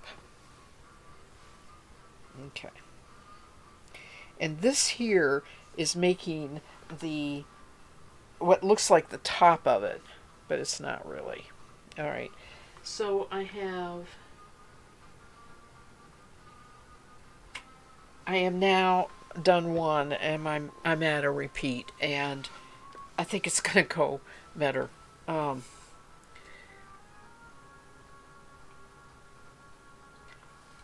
I'm going to do one more repeat, which is only like 3 or 4 rows. And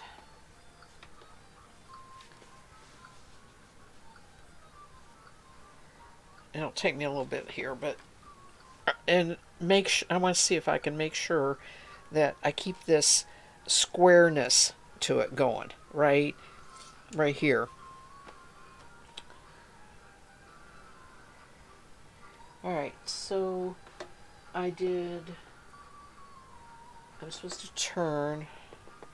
Okay. And then I'm supposed to start with the second row, chain 4, and fasten. Chain 4? Yes, chain 4.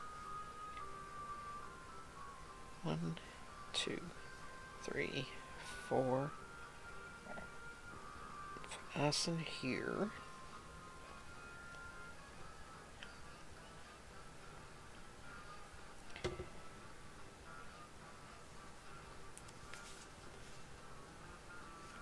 Chain 3, and I'm supposed to put the chain 3, no, put 3 trebles at the end under the first loop of the chain 3. This is where I think I was really screwing up. So, alright.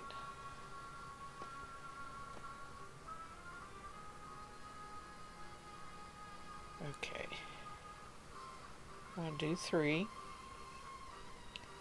And I want to put the 3 trebles at the end under the first loop of the chain 3. At the end under the first loop. I swear that's right there.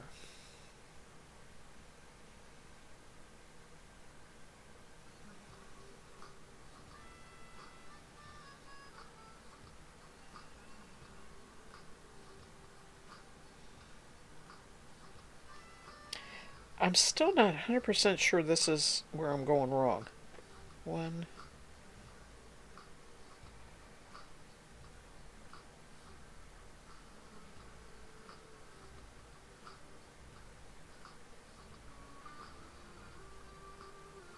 Oh, maybe it means that chain 3. Let me think here. Putting the 3 trebles at the end under the first loop of the chain 3.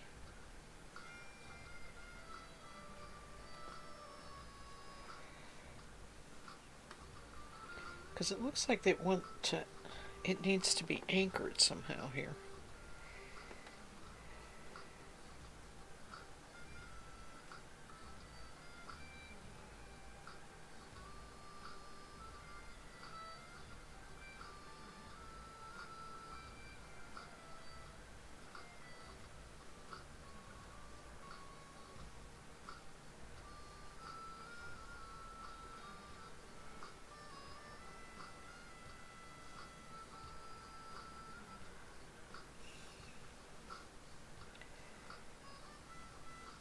It's crazy that one statement is what can throw you off or make it right if you don't figure it out. And that's where I'm at right here.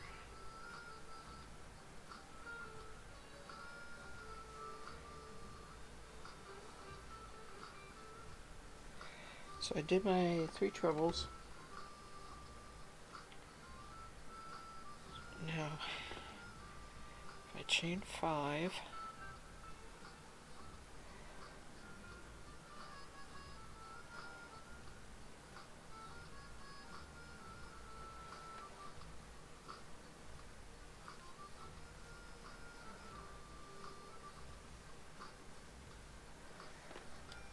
and attach it there. Okay, so far so good. Chain 3, 3 trebles under the 4 chain.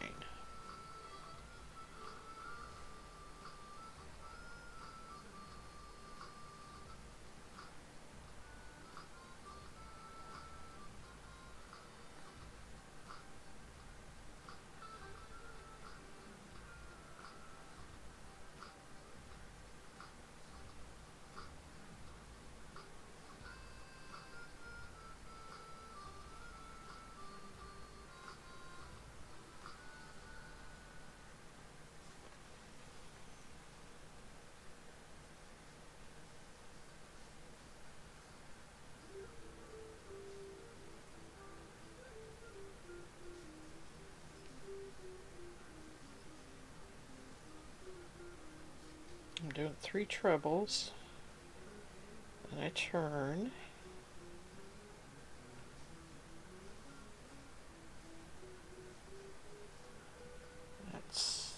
second row.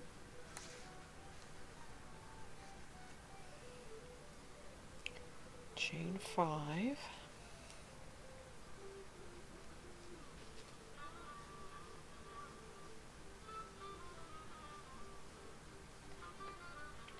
And fasten.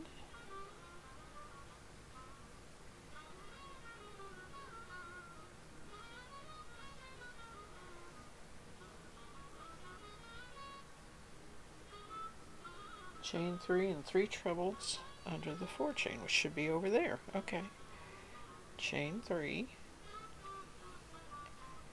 and 3 trebles in here.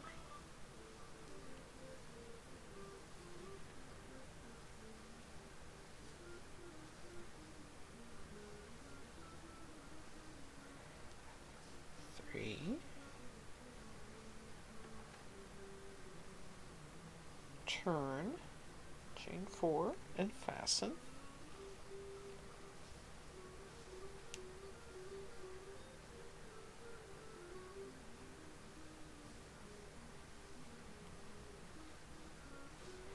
And then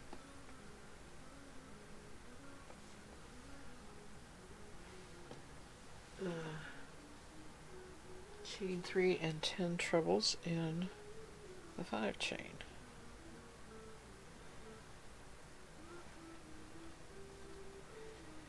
1, 2, 3.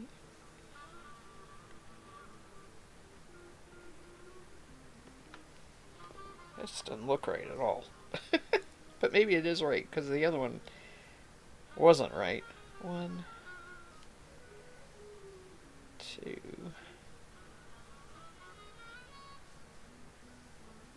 3.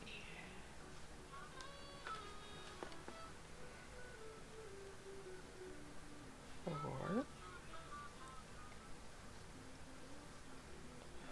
5, 6,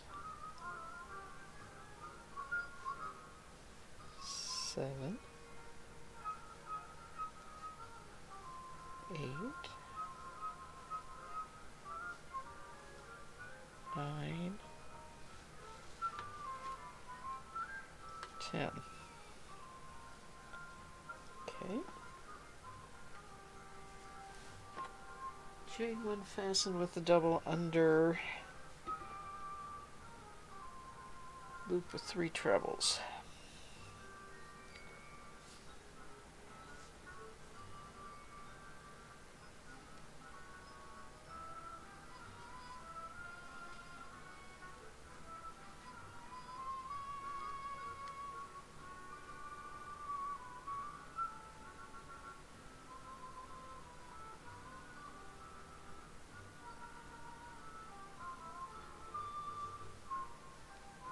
Gosh, I have no idea if I'm fastening in the right place. Turn, and then I'm going to do the chain 3 fasten between.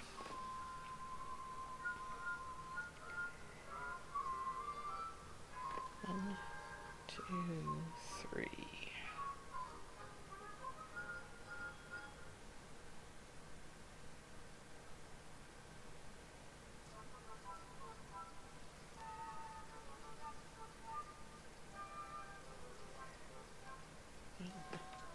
Two, 3.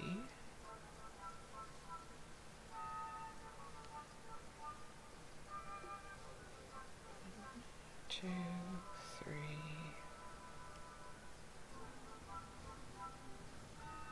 Oops, fasten.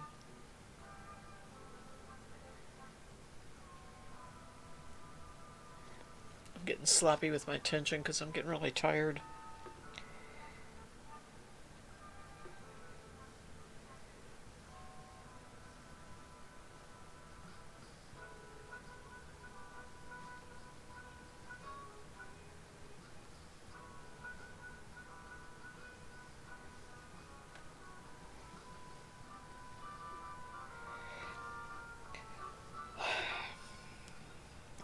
I'm really tired tonight now. All of a sudden, it just like, whew.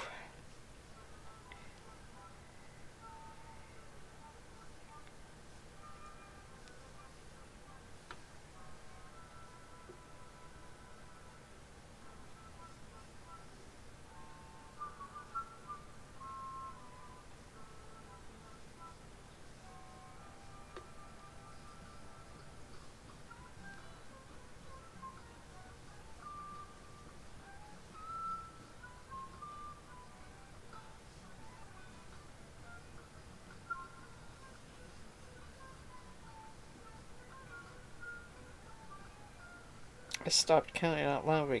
I need 9 of them, but I can tell they're between the 10, so that's pretty easy to see. Alright. Chain 3, 3 trebles under 4 chain and turn. So, square it up. Put your 3 trebles here. Oops, where's my 4 chain? Right there.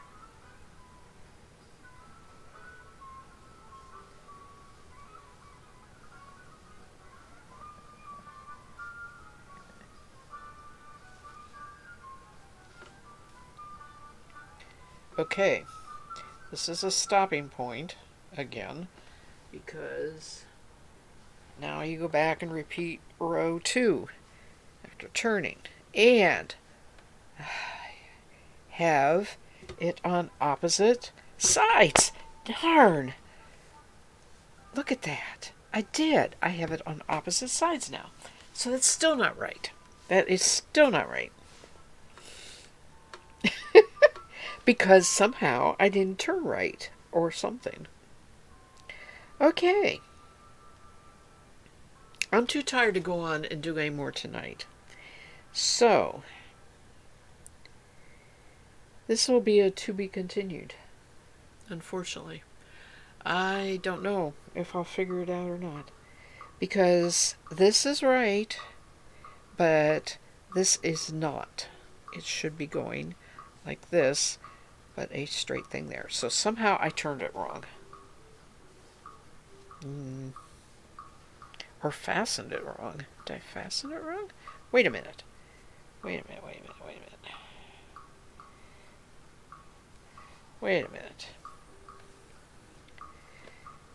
Are we doing this? Oops. I just undid my last treble. Let me do my treble again. Maybe I have it just laid out wrong. Let me look at this again.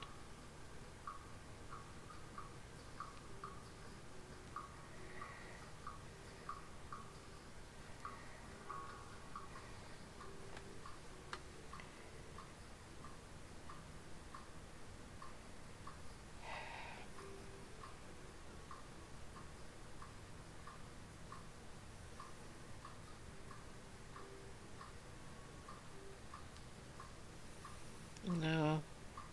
Unless this is going to get...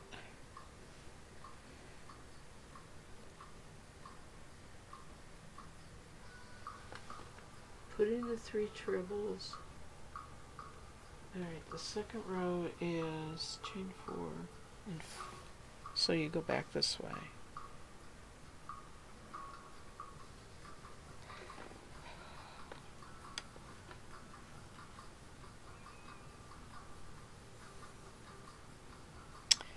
Isn't that something?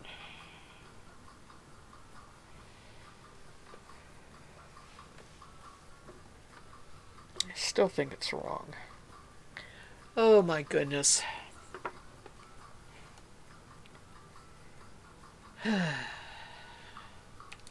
Okay, that was just like a fail all the way around. One went in a circle and one got flip-flopped. So, I invite you to take a look at the pattern in my Discord. It is the crocheted one for tonight's stream. And leave me some feedback. Try it. Let me know what I'm doing wrong. I really think it is a matter of what gets fastened where. In fact, I know it is. And I think I made my mistake when I fastened there. So where should I have fastened instead?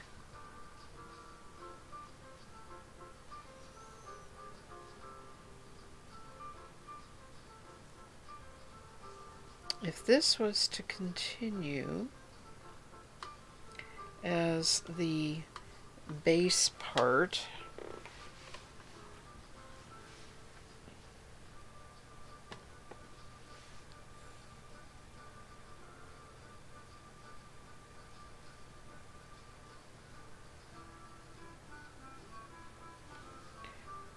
if this is to continue, I'm losing my loop. I don't want to do that.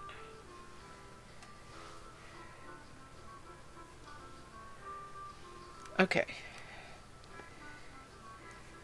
If this is to continue and gets fastened, the next row, technically right there, actually maybe that'll pull it into the shape.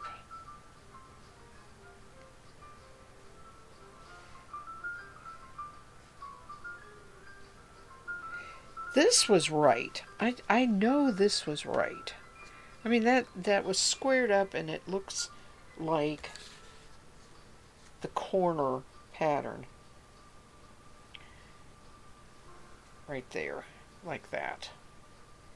And then this one does get fastened and pull, it's like it pulls this down, like that.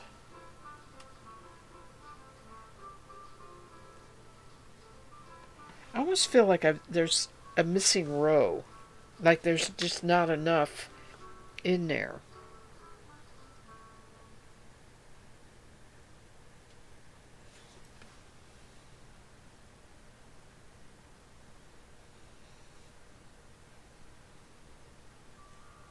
Because this looks right, and if you want to continue this,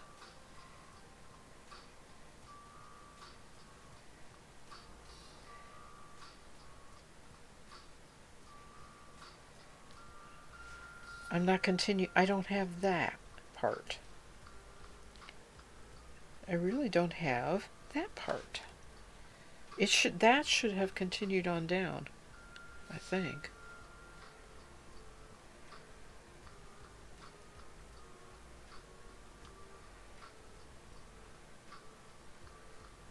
Okay. I am going to sleep on it.